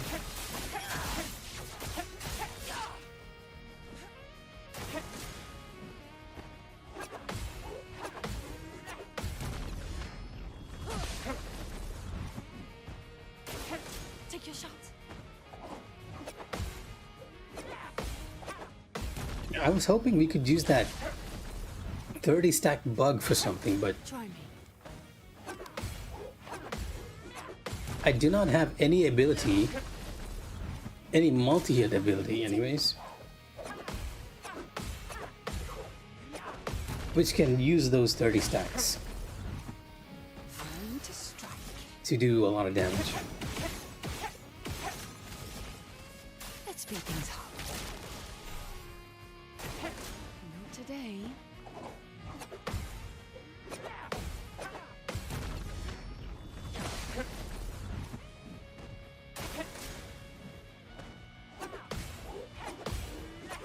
One additional thing you guys might be seeing is that I'm keeping up a lot of consistent burns. And one reason for that is just this mark you see. When I damage her with a mark, she gets an additional fire stack. Like so. And like so again. And the thing is, because I damage her on a mark, I also get 2 AP, so I get 2 additional shots. And I also have a 20% chance, as you can see, which we procced, to also add in burn damage. Very handy. The highest stack I've seen is 10. But it's always between 1 and 3 usually, which is a nice stack of damage on top of what we're already doing. Your fate is sealed. So yeah, the process of getting to phase 2 has become a lot faster, even if she's only level 15.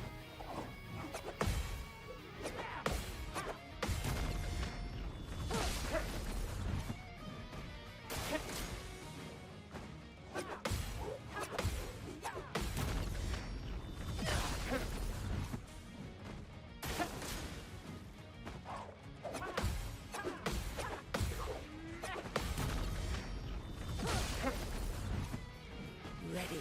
There's a fire god? Wait, I'm not sure if you're trying to give me a hint for something that's coming back in the story here, but insofar as I can tell, most of her abilities are either support or darkness based. She's more like a witch than anything else. So, not. Oh, do you mean Golgra is a fire god because she flames up during phase 2? I must admit, I've actually looked up the term Golgra quite a bit on the internet, thinking there was something there, but I haven't quite found it. So if you got some lore there, Trix, I'd be happy to hear it.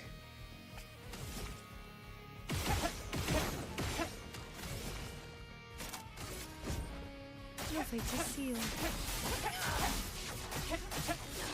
The second phase fire mode, huh? Fair enough. I am really curious though where they got the name Golgra from.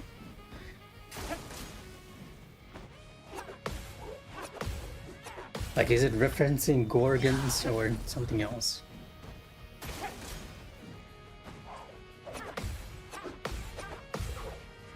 For that matter, why does she have a phase 2 with flames? Because no other gestural seems to do it. Also, let me take a quick break because I need some water. I've been talking so much that my throat is starting to get a little hoarse. Be right back in like 5 or 10ish minutes.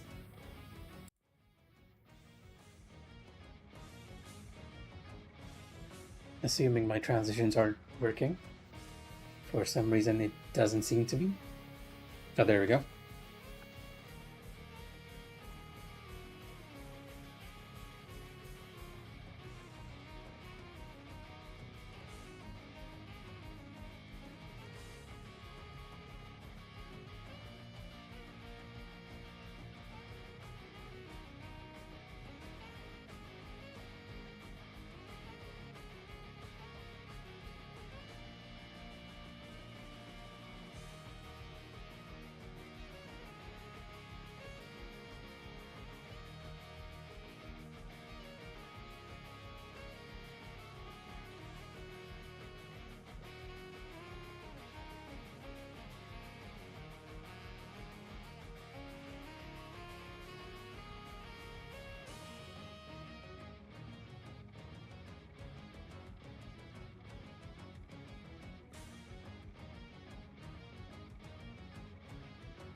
All right, and back. And you know what? You're right.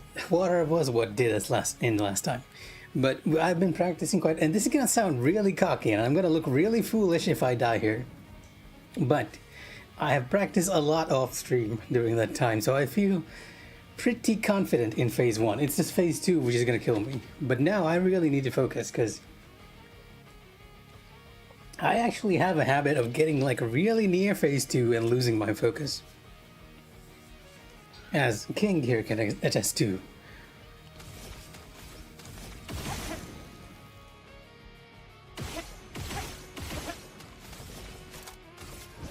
Your fate. Like, I am gonna look really stupid if I die over here before getting to phase 2. Take your shot.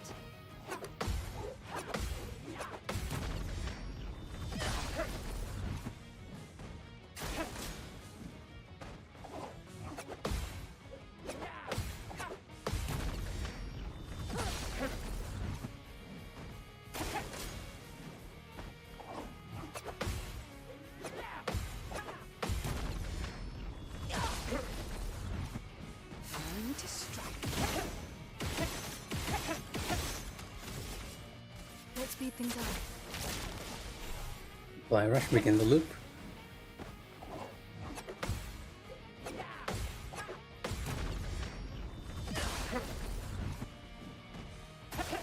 Take your shot.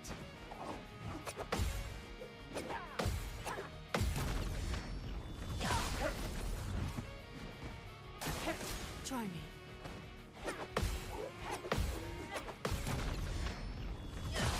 Okay, we're still a ways away from phase 2, but I need to remind myself here.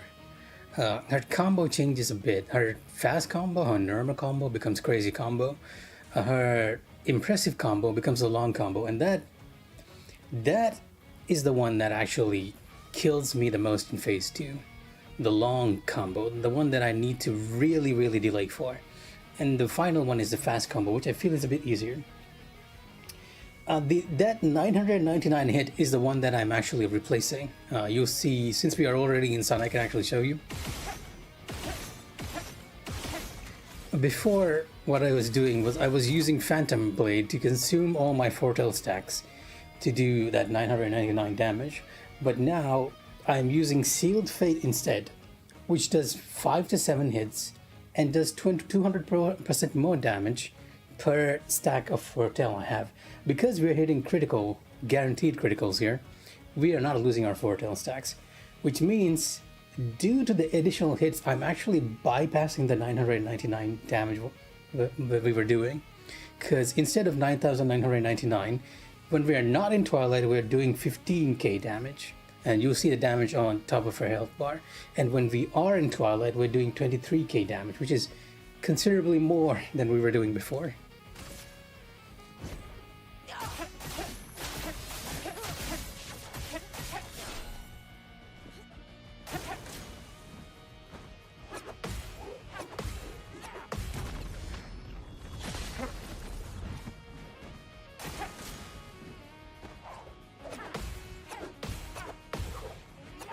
I add in the burn and we have a pretty consistent damage strategy now. I'm waiting. Especially for our level 15. And now that we are in Twilight, after I shoot, make sure we get those nice damage stacks, burn stacks. Now with Sealed Fate we can actually do 23k damage, which is a lot better than 9,999. Your fate is sealed.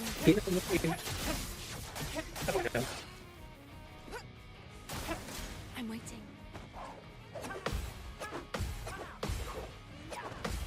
Oh no, the audio is desynced. What a curse. Try me.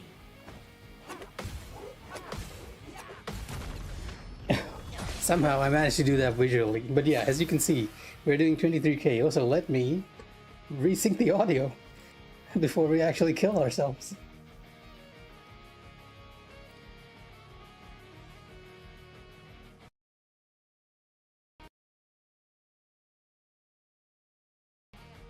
And hope that doesn't actually crash the stream.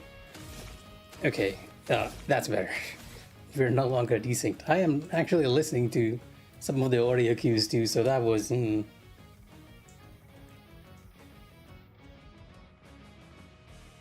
I don't think so, because I've actually gotten to phase 2 a few times, and burn actually works pretty well there as well. But we'll see. I'm still learning her phase 2 timings, so it's a bit weird.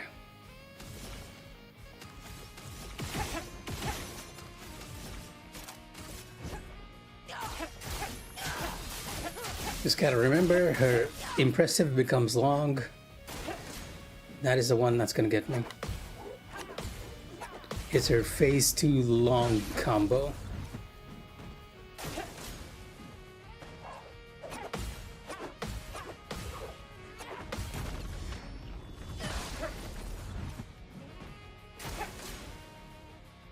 There we go.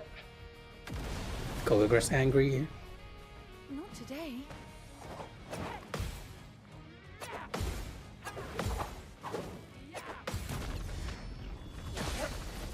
Like super delayed. Everything is super delayed.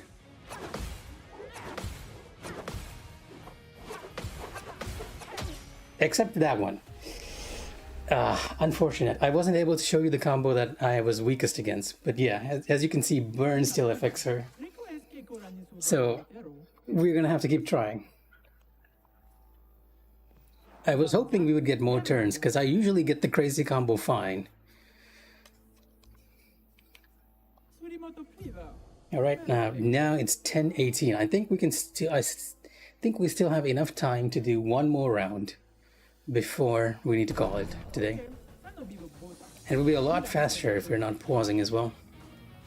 Or not doing weird things to try and get 30 stacks, which is kind of useless for us. Not today.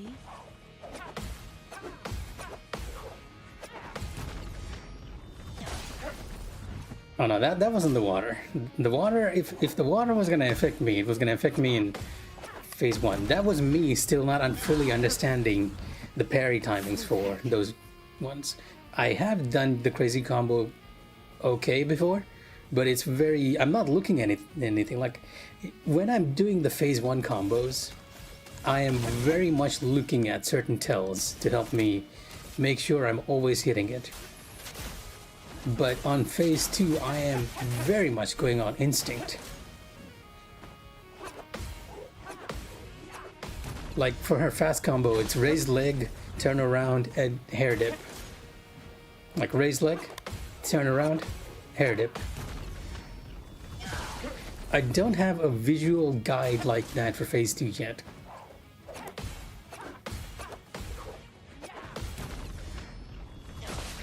The reason for that is her phase 2 attacks are like I said, super delayed. Like she'll hold her, you can see it visually, but she'll hold that pose for like 1 additional second, so you gotta be really careful.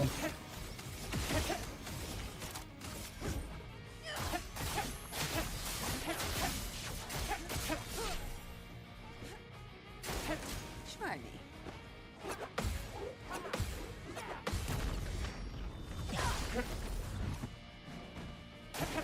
Try me.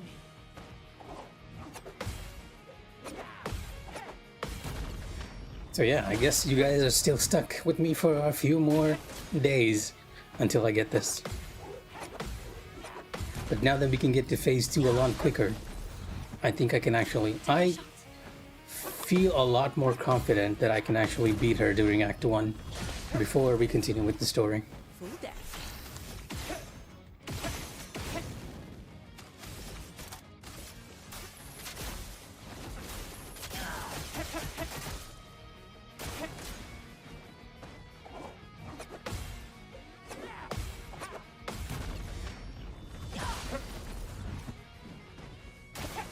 Not today.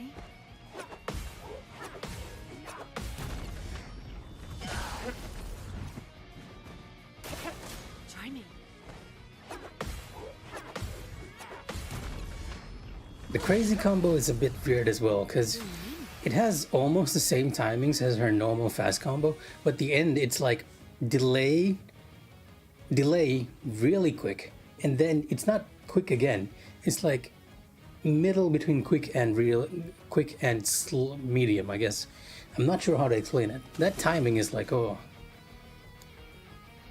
Alright, I'm still in Twilight, okay. Gotta focus, let's get to phase 2 as quickly as possible, so that we can keep trying her one. And I'm so glad that we have this rebuild. Oh, I actually forgot to show you guys the build there. You know what, let me kill myself here, so that I can actually show you all what we were talking about before.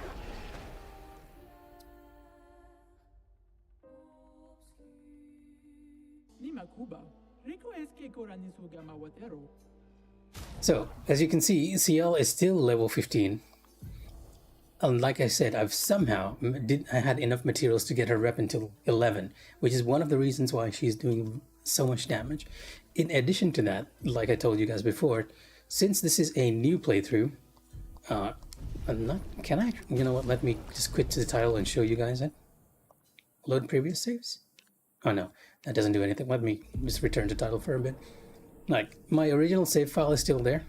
As you can see, this is my original one. And you can see the practice I've been doing at the Jessel Village. I've done so much practice, I've actually done like 40 hours in the game, which is enough to apparently finish the game, according to some of you. And so I made a completely new save. It took time to actually go through the entire areas, and I missed a ton of stuff. I was like really surprised I missed a lot of the stuff. And getting all those new stuff, like new costumes for Gustav, like Lumiere suit, the Begay stuff. Like I missed this on the first one. I missed the Lumiere one for Mael before too, and this Begay stuff for Lune as well. So yeah, in addition to that, compared to my other save, I have a lot more Pictos, and the few Pictos that have actually been doing a great job for me is the Last Stand Critical and Solo Fighter. Like that has been a game changer in making sure we can actually proceed so very quickly. But yeah, this is the basic Sciel setup we are looking at. I put everything into her agility, and her level is still 15, but her weapon level is 11. Right, and now we start all over again. And hopefully we still have enough time to get one more phase 2 practice for the night. I'm waiting.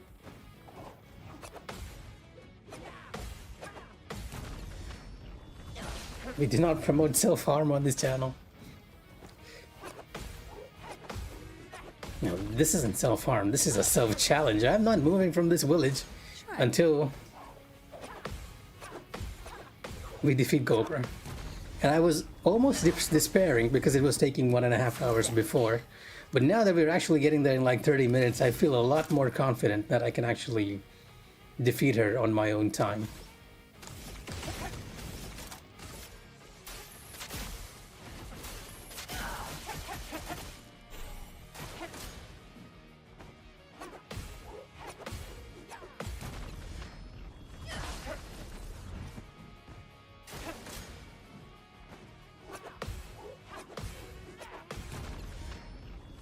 Do newer Ubisoft games have faces this good? Not today. I have not picked up a new Ubisoft game in a while, but I think there's actually something weird with the expedition faces. I'm not quite sure how it works. And when they're animated, it feels a bit weird to me, a bit uncanny. It looks good, but it feels a bit uncanny. I think the latest Ubisoft game I showed was Iham playing Shadows. And in that, I'd say the characters look really decent. At least the main characters and the main... Well, yeah, the main characters. The side characters are still, you know, here and there. But yeah, I do feel like it has hit that mark.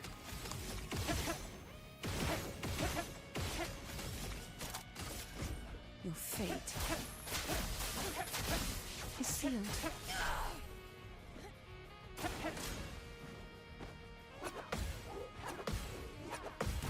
I honestly can't remember the last Ubisoft game I played.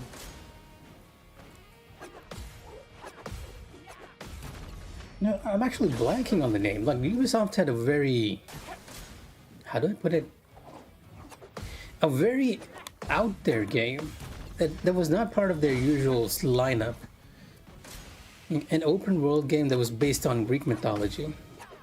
That was the last one I played. And it was surprisingly good. It was surprisingly entertaining. But for some reason, the name is actually blanking on me. Your fate is sealed.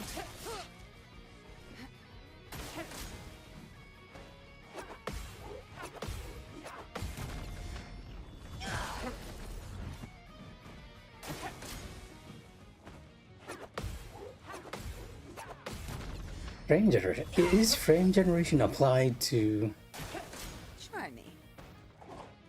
the PS5 version? Because I'm not sure. I'm not sure if it's using any sort of frame generation.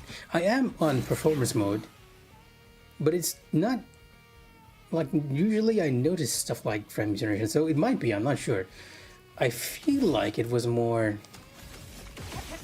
like a bit uncanny with the expressions. That's the best way I can explain it.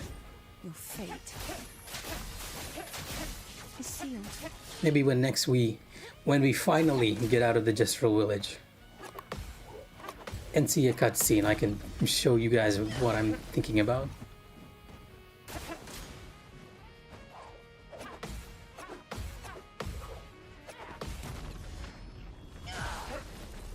Not Odyssey. It wasn't an Assassin's Creed one.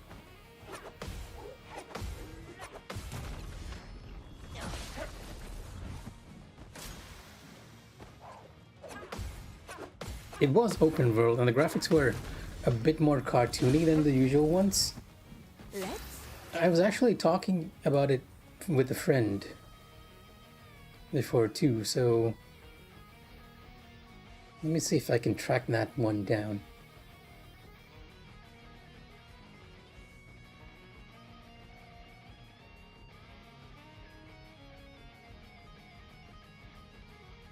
If through my chats. Oh, we actually talked about so many stuff after that.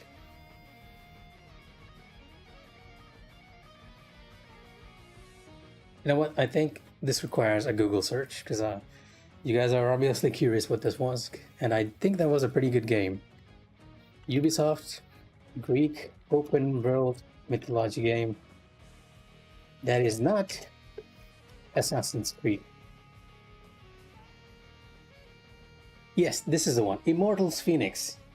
The game actually came out 5 years ago, and I think that was the latest Ubisoft game I played. Immortals Phoenix Rising. And I actually really like that one. Alright, no more distractions. We're gonna get to phase 2 as quickly as possible. Let's speed things up. Take your shots. I don't think they do indie anymore. But Immortals Phoenix Rising was definitely not their A tier. Their A team. Oh, and I lost focus. Okay, that time was completely on me, but we still have 30 minutes enough to get to phase 2. Oh, and I'm actually using the wrong one now.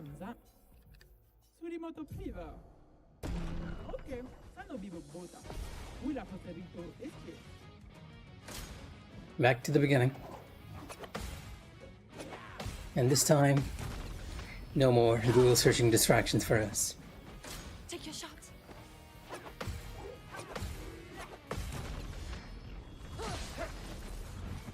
Immortals Phoenix?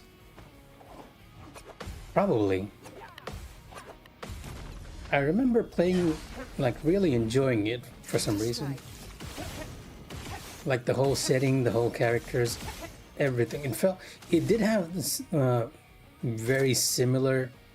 Oh, I'm completely losing my focus here. I was supposed to be using Spectral Sweep. Let's just use Sealed Fate for now. And do like really low damage.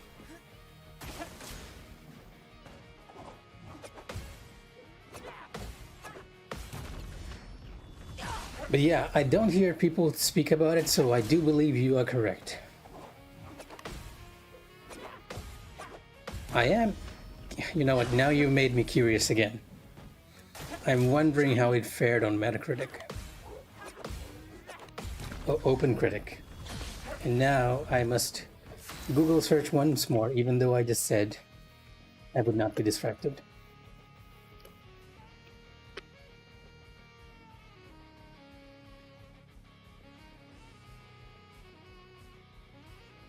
Huh, okay. On OpenCritic, it's 79 or 78%, which is pretty good, all things considered. On Metacritic, but then again, I think even Assassin's Creed Shadows was also the same, right? Around 80%. On Metacritic, it's 81. Let me just search for Assassin's Creed Shadows. Yeah, okay, the user score is a lot more mixed on Shadows, but the user score on Immortals Phoenix is 7.6 for Metacritic, so yeah. I still do believe that you are correct. It fell as fast as it rose. That is really true.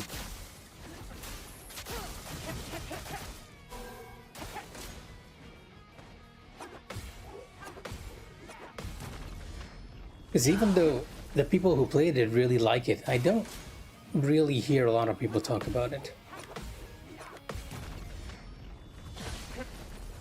Like with Assassin's Creed, you're leaning into the historical period a bit, right? Even though it's not historically accurate, you're still leaning into that time period. Try me. With Immortals Phoenix, however, you were leaning into the mythology of the things. Like, it was really heavily based on Greek. You were playing a Greek demigod of sorts, trying to avenge her family member.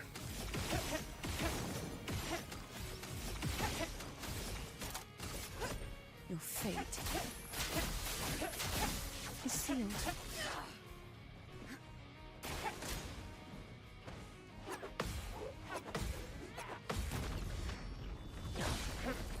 I've been telling myself I'll actually pick up Shadows, but unfortunately, Expedition came out, like right near that release window, and as you guys can see, I am on Expedition.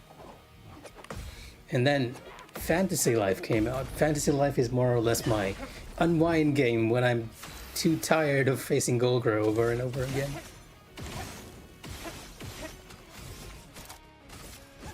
Your fate is sealed.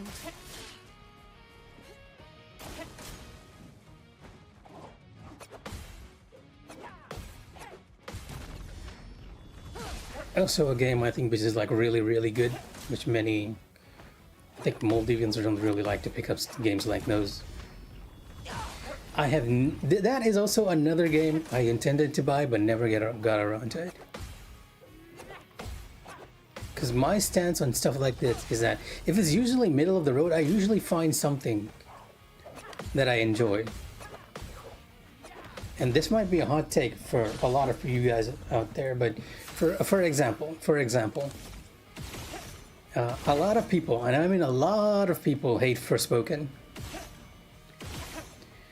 But I actually really like it. It has, I agree, it has like really bad map design and a wonky story, but that combat, that mage combat is amazing to me. I enjoyed the heck out of it. Take your shot. So, if I were to play Rise of Ronin, I think I'd find something to really like about it.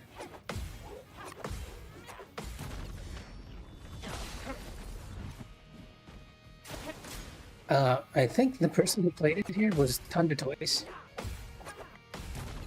And he told me that he actually got sort of bored with it. Is the audio desynced again? I feel like it is. Yeah, he told me that he actually got like really, really bored of it later on. So let me once again go into the video capture, try and figure out.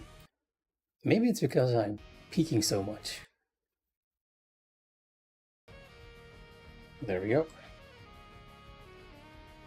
Let me just switch off everything in the background so that we're not overstressing my poor system. But yes, Thunder Toys was the one who played it upon here, and his basic argument was that it was just okay.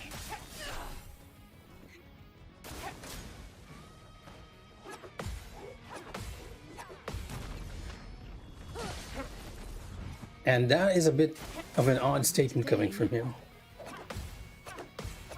Because he loves the Neo series. Let's gamble.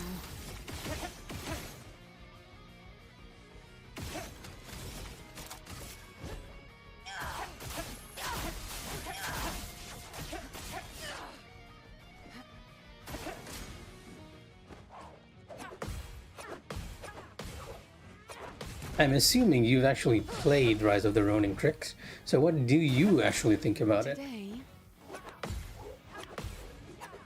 Like, I'm interested to hear an outsider's perspective from amongst my circle.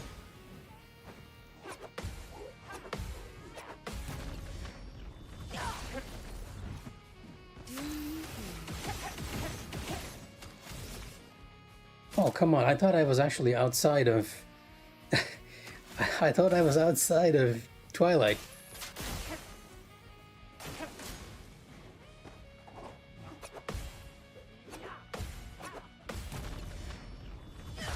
There goes about 23 23k damage right there.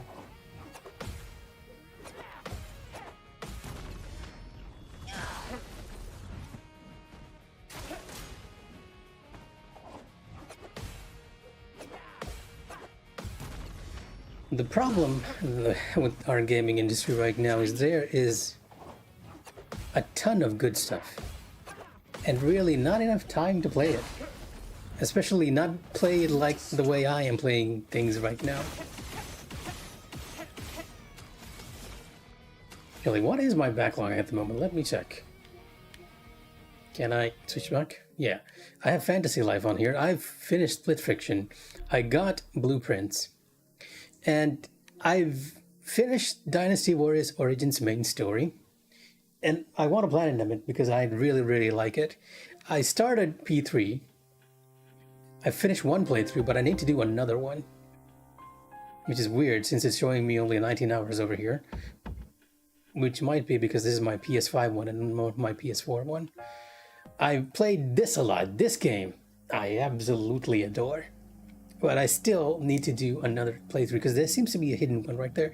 But yeah, lots of backlogs, not enough time to play it all.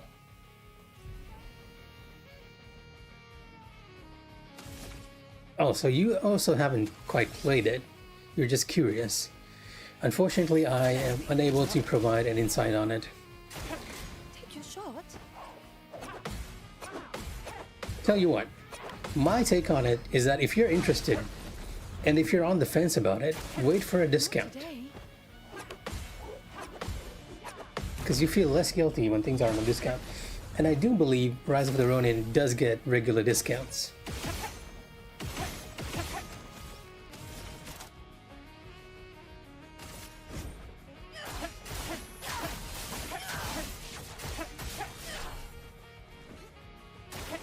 I'm waiting.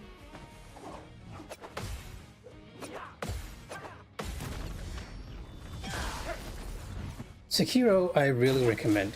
It's an incredibly fun time if you like being challenged. The good thing about Sekiro is the movement is so quick, you can actually retry really, really quickly. It's not like the older Souls games where the bonfires, you have to do the bonfire run, right? When you die to get to boss. That's not the case. Like most of the time, if there is a run, it's like really, really nearby. And that's something I really appreciate. The other thing is that you have one weapon to master. I'm waiting. And that might initially seem a bit bad, but because you're doing that one weapon, the devs had more time to actually realize how you could use your combos against normal enemies. And they refined the heck out of the normal enemies, with like larger enemies having certain weaknesses and whatnot. So yeah, Sekiro, highly recommended. AC Shadows, I cannot say, to be honest. Like the one person who was really excited for it was Iham on our team, and he played it for a very long time.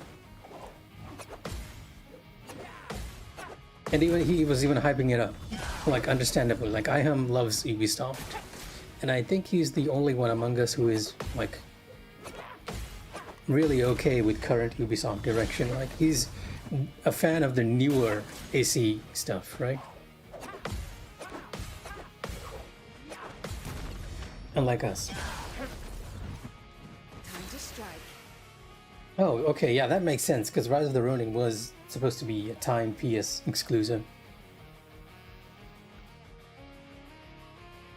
But, as I was saying, AC Shadows, even though he was hyped up, and when he started playing it, he would regularly like send us screenshots and everything. Like, letting us know what he was enjoying, but over time, he stopped sending us. And at the moment, I'm not even sure if he's even finished it. Take your shot. Like last I heard, like he was a little bit, he found the side quests a little bit tedious. Like he wanted to complete it fully, so he was doing everything.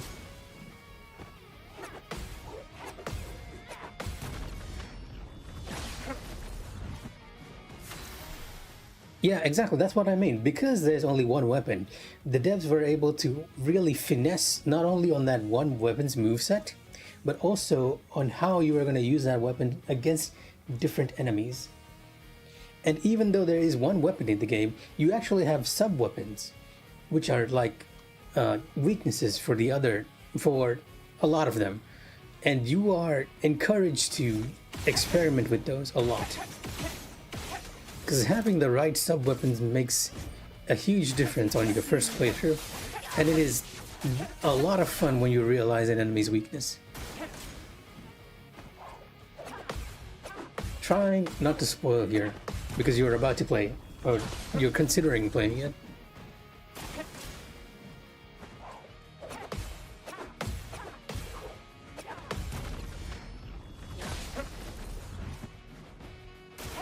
Take your shot.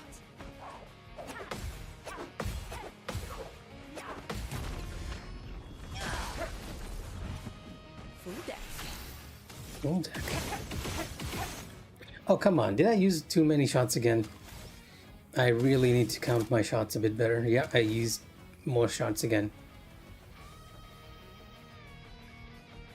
Here's your card. Just making the fight slower on myself by losing that damage opportunity.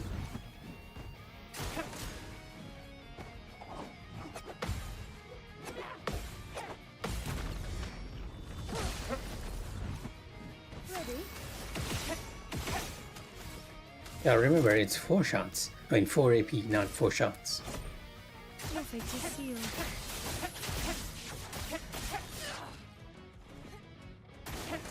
Try me.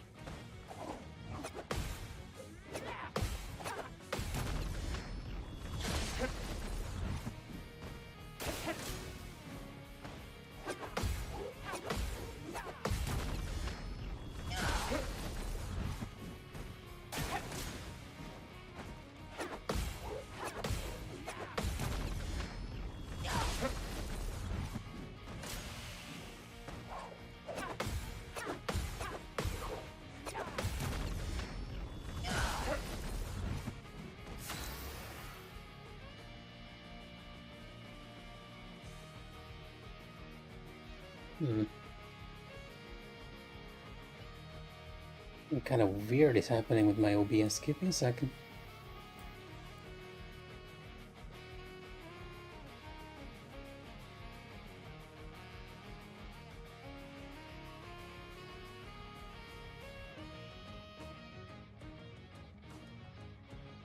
Okay, there we go.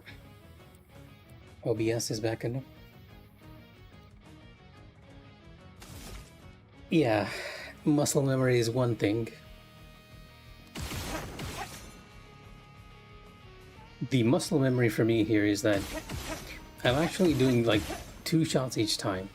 And the reason is because if I hit a marked target, I get 2 AP, like 2 additional shots. And that sort of throws off the counting there. And Rush actually requires 3 AP. The other one requires 4. And that's because I'm not tracking that properly. Also because I'm actually talking a lot, right?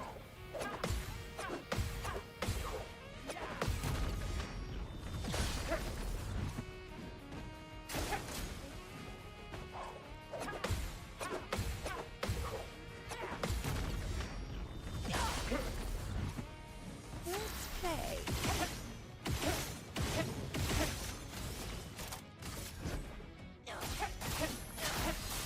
Now let's make sure we don't lose our damage opportunity because we have a ways to go and it's almost 11 Take your p.m. shot.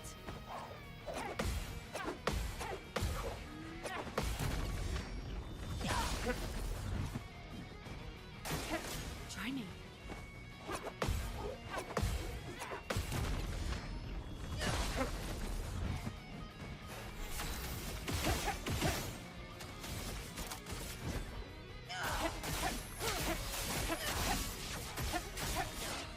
Nice to see that 23k damage again. Not Let's today. do it once more time.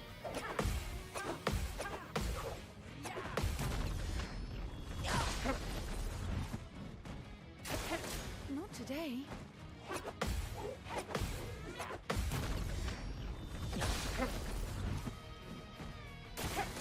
Not today.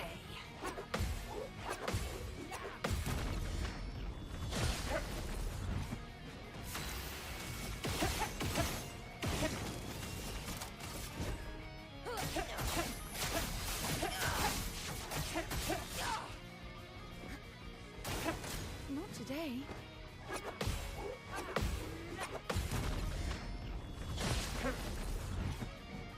Does OBS crash a lot for me? When I'm streaming, I've only had like maybe 1 or 2 crashes. But OBS, you guys know that we do a show called Checkpoint Coffee, right? Our podcast. And you guys can see it on YouTube where we talk about games or things that are interesting us in that time. When we do the recording for Checkpoint Coffee, we do it on OBS. And there's a tons of bells and whistles that are happening there that actually causes it to crash a lot. It didn't used to, but after the recent updates, it crashes a lot. So I actually had to have done a few weird stuff to make sure that the episodes are working fine. And I've heard about the TV show Lost. It was very popular back when TVM was the thing. Television Maldives, for those of you who are not living in the Maldives. It was shown on, I'm not sure, the weekends during the afternoon shows, right? And I know a ton of people liked it, but I have never watched the show. I know the premise is that it's about a bunch of people actually on an airplane crash landing into an island. And the initial setup, 1 second, is that they're trying to survive on the island, and then later some strange things start to happen. So I have not watched the show, but I have heard a bit about it, enough that I still have it in my memory for some reason. Your fate is sealed.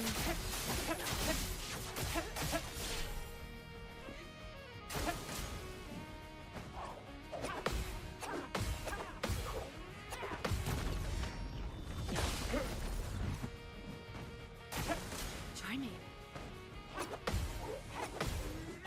I know a lot of people really liked the show. I did not know it came to Netflix though.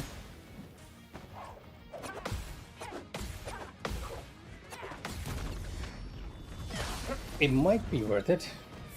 Show goes places though. Okay, that's saying something since they're all stranded on an island.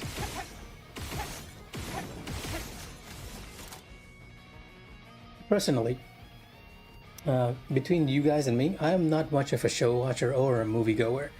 I have watched a lot of shows and a lot of movies, but I only do it when I have some free time, like lunch or dinner. That's the only time I'm gonna watch a show, or an anime, more like.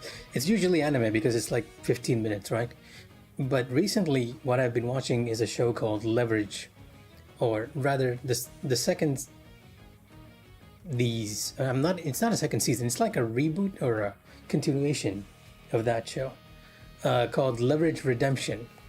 And I just found out it exists. Leverage, the original, was one of my favorites. Your fate. And it's about this team of people who are like thieves and grifters and hitters coming together to help people in need. It's very, very interesting. Or at least the original show was. Still not quite made up my mind on this new one. I'm waiting.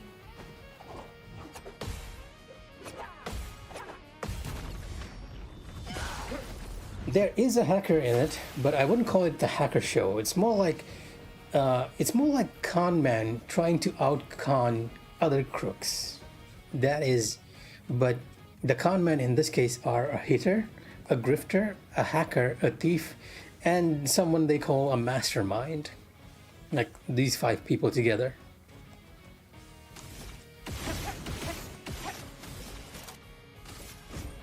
Your fate is sealed.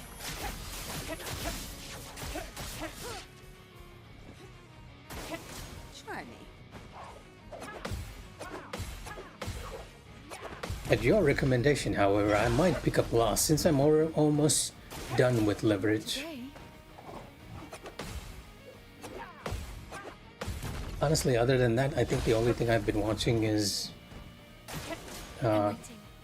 well, not the only thing, I guess. I've been watching a couple of anime shows. One is the rom-com Chu Family Children. And the other is One Piece. That's about it. Let's speed things up. Not today.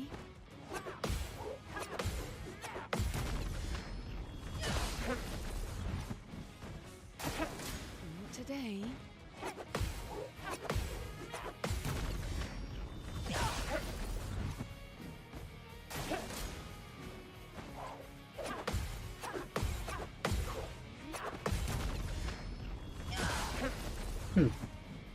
There was also another show which is completely based on the same premise, but with a different team. It was called Hustle. And Hustle and Leverage are like one of my personal favorites, like the shows which I go back and rewatch. Because it's like the concept of a thief helping normal people, I find like really engaging. And just the way they pull off the cons is, it's kind of mental in a way.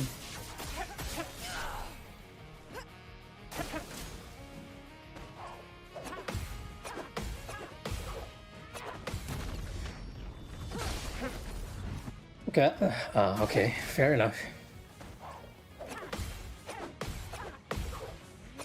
I wouldn't worry too much about that. Like I said before, I'm not much of a show watcher. Like, between watching a TV show or a movie and playing a video game, I prefer the more active one, like playing a video game, which might be a bit odd to a lot of people. Modern day Robin Hood, yeah, okay. That's pretty accurate. Yeah. I guess when you put it that way, we're just reenacting an old tale.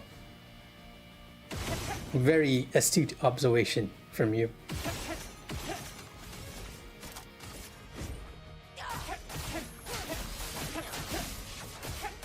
But yeah, I'll probably be watching Lost only, like maybe during lunch and dinner. But who knows? I feel like I am a bit immune to binge watching shows because I don't feel exactly good about spending the day watching something. Playing something, now that I don't mind. Watching something, now that I do mind. Now, there is nothing wrong with enjoying your free time to binge watch a show, just so everyone knows. But it's generally not something I prefer. Like, I prefer something active, even if it's getting beat up by a giant doll with a paintbrush for hair.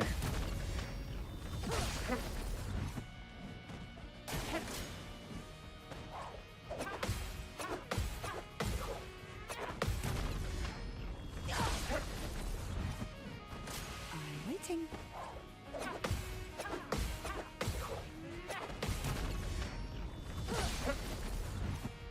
Full deck. Right, one more shot. Let's speed things up. The little bounce she does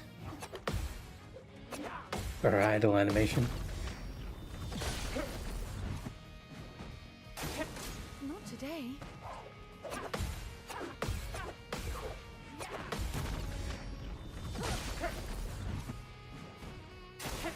I'm waiting.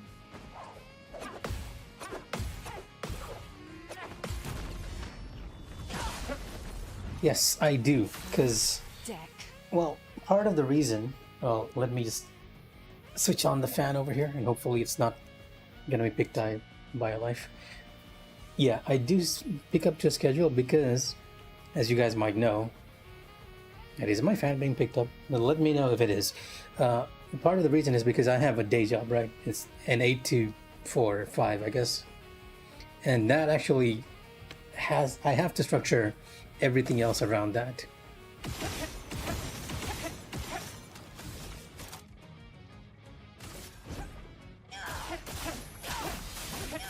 And I feel like it's a lot easier if you organize stuff. Try me.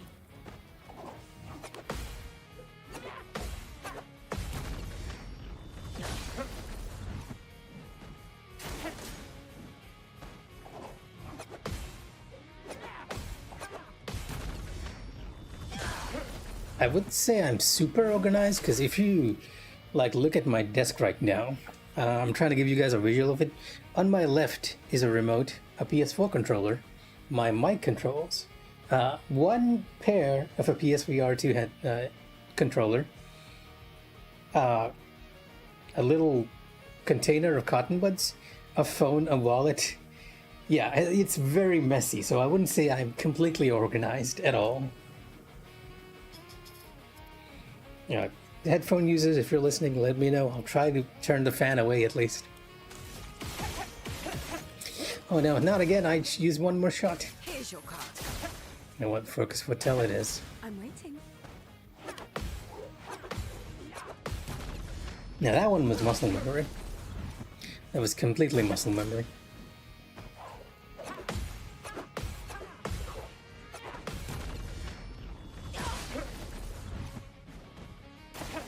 Take your shot.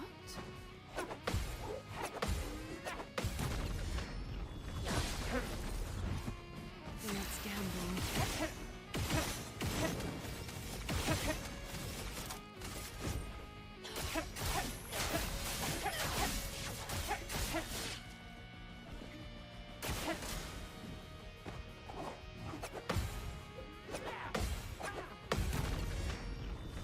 Now we're going a bit over the limit of the stream that I was intending, but let's keep going. Until we reach phase 2 and the inevitable death of phase 2.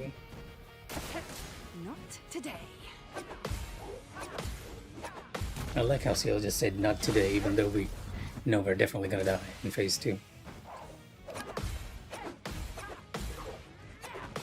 Or phase 1 if I get like really Let's gamble. careless. Akuma. Wait, Akuma as in Street Fighter Akuma? I mean, that sounds like a very Capcom thing to do.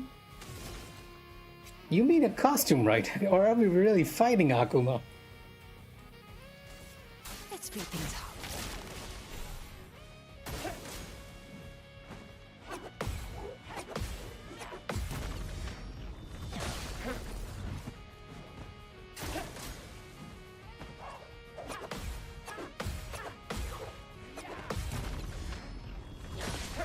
Nani indeed. Oh, come on. That... Why do I keep pressing that additional button?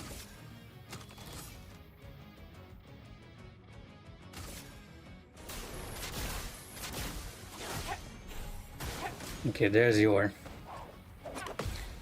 9,999 for good luck.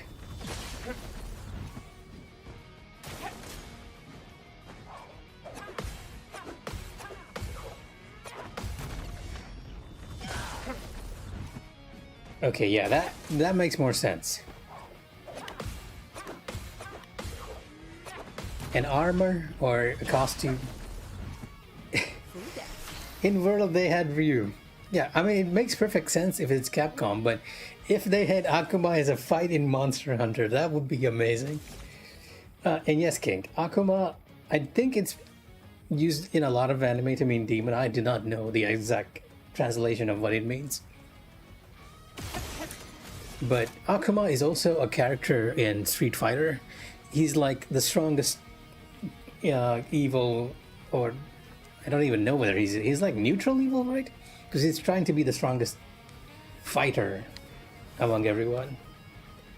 And the guy with like bronze skin, red hair, red eyes.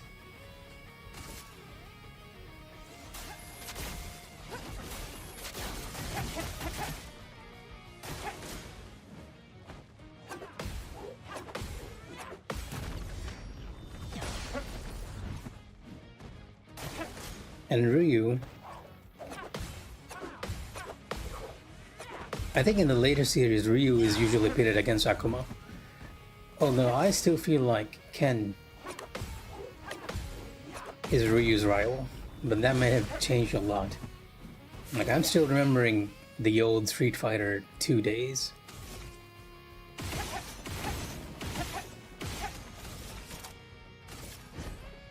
Your fate is sealed.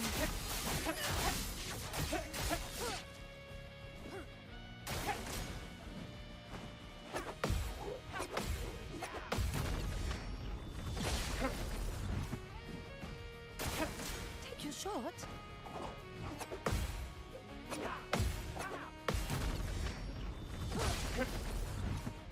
Pretty much. Because Ryu is also trying to be the strongest fighter in the world.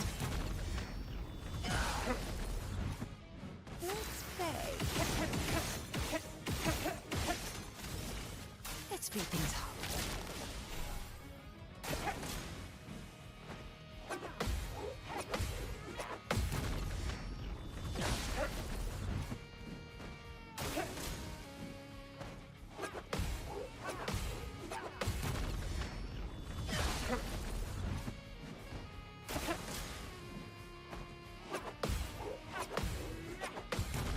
You know, the reason that you caught me off guard when you mentioned Akuma being in Monster Hunter is, I'm not sure if you know, there was this series called Asura's Wrath, also by Capcom. And it also had an Akuma cameo, as well as a Dark Ryu cameo. And you actually had to fight Akuma and Dark Ryu there. Now, in Asura's Wrath, it makes a lot more sense. It's a linear brawler of sorts, with a huge focus on just fighting and cinematics. It was trying to do this very episodic, like a very episodic content, like an anime show or something.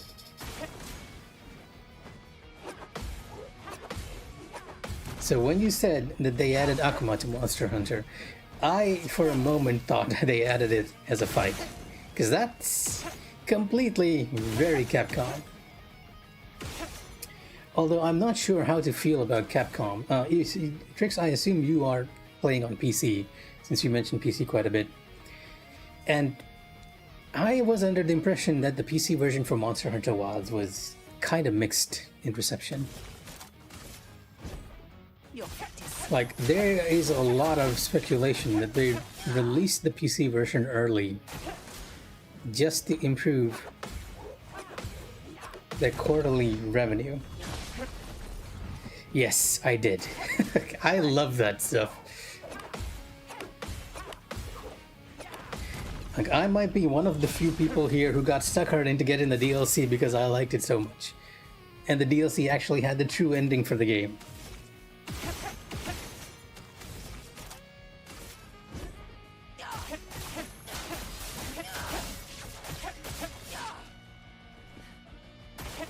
not today.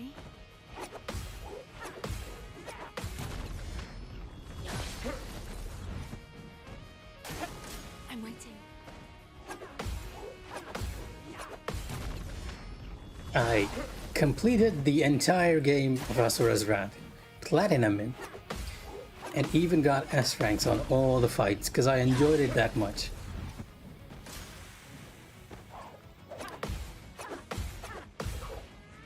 At that time, I think it got panned a lot. Let's gamble. Because it was a very different format to everything else people had at the time. But I didn't mind, because it was a different format, I actually enjoyed it a lot. Launch version was nerfed. Ah, okay. Because there's still this talk about Wilds being like used, the PC version at least being used to improve Capcom's quarterly earnings calls. And that's why they released it in such a rush. Which is a bit slimy on their part, since they've been doing like really good with all their releases. I mean, all their remakes, such as Resident Evil and then the Monster Hunter series. Anyhow, we're almost to phase 2, so I'm making a mental check here. Her fast combo becomes her crazy combo. It's delayed, but has fast ones at the end. Her impressive combo becomes her long combo, right? It's super delayed. And her swift combo becomes her fast combo. Okay, just putting that mentally into my head. It's not gonna help, but still saying it out loud.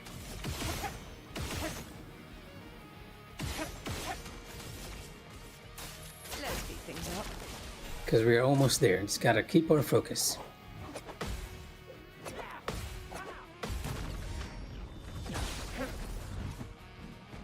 I'm waiting.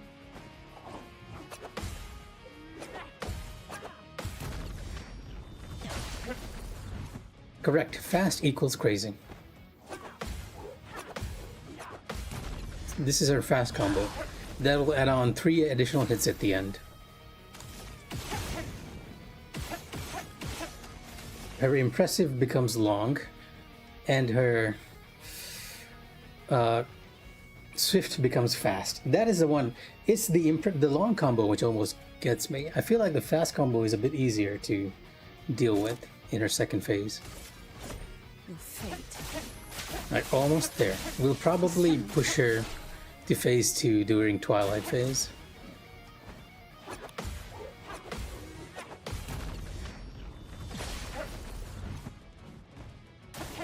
I'm waiting.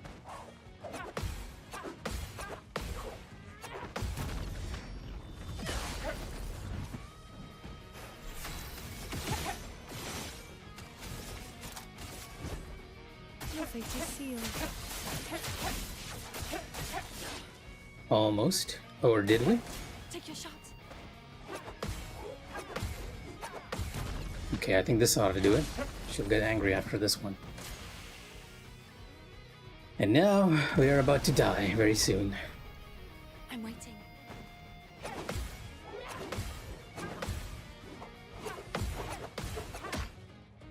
Oh, I'm still not getting the timing for that one. It's...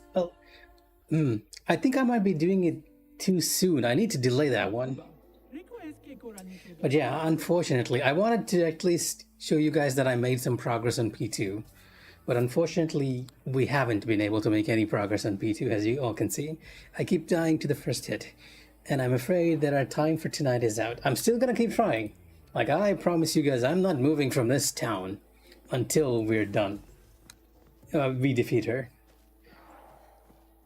And I think we have a good enough setup. Like, unlike before where it was taking 1.5 hours for us to get to phase 2, we're getting it at least around 30-ish minutes when I'm really focused.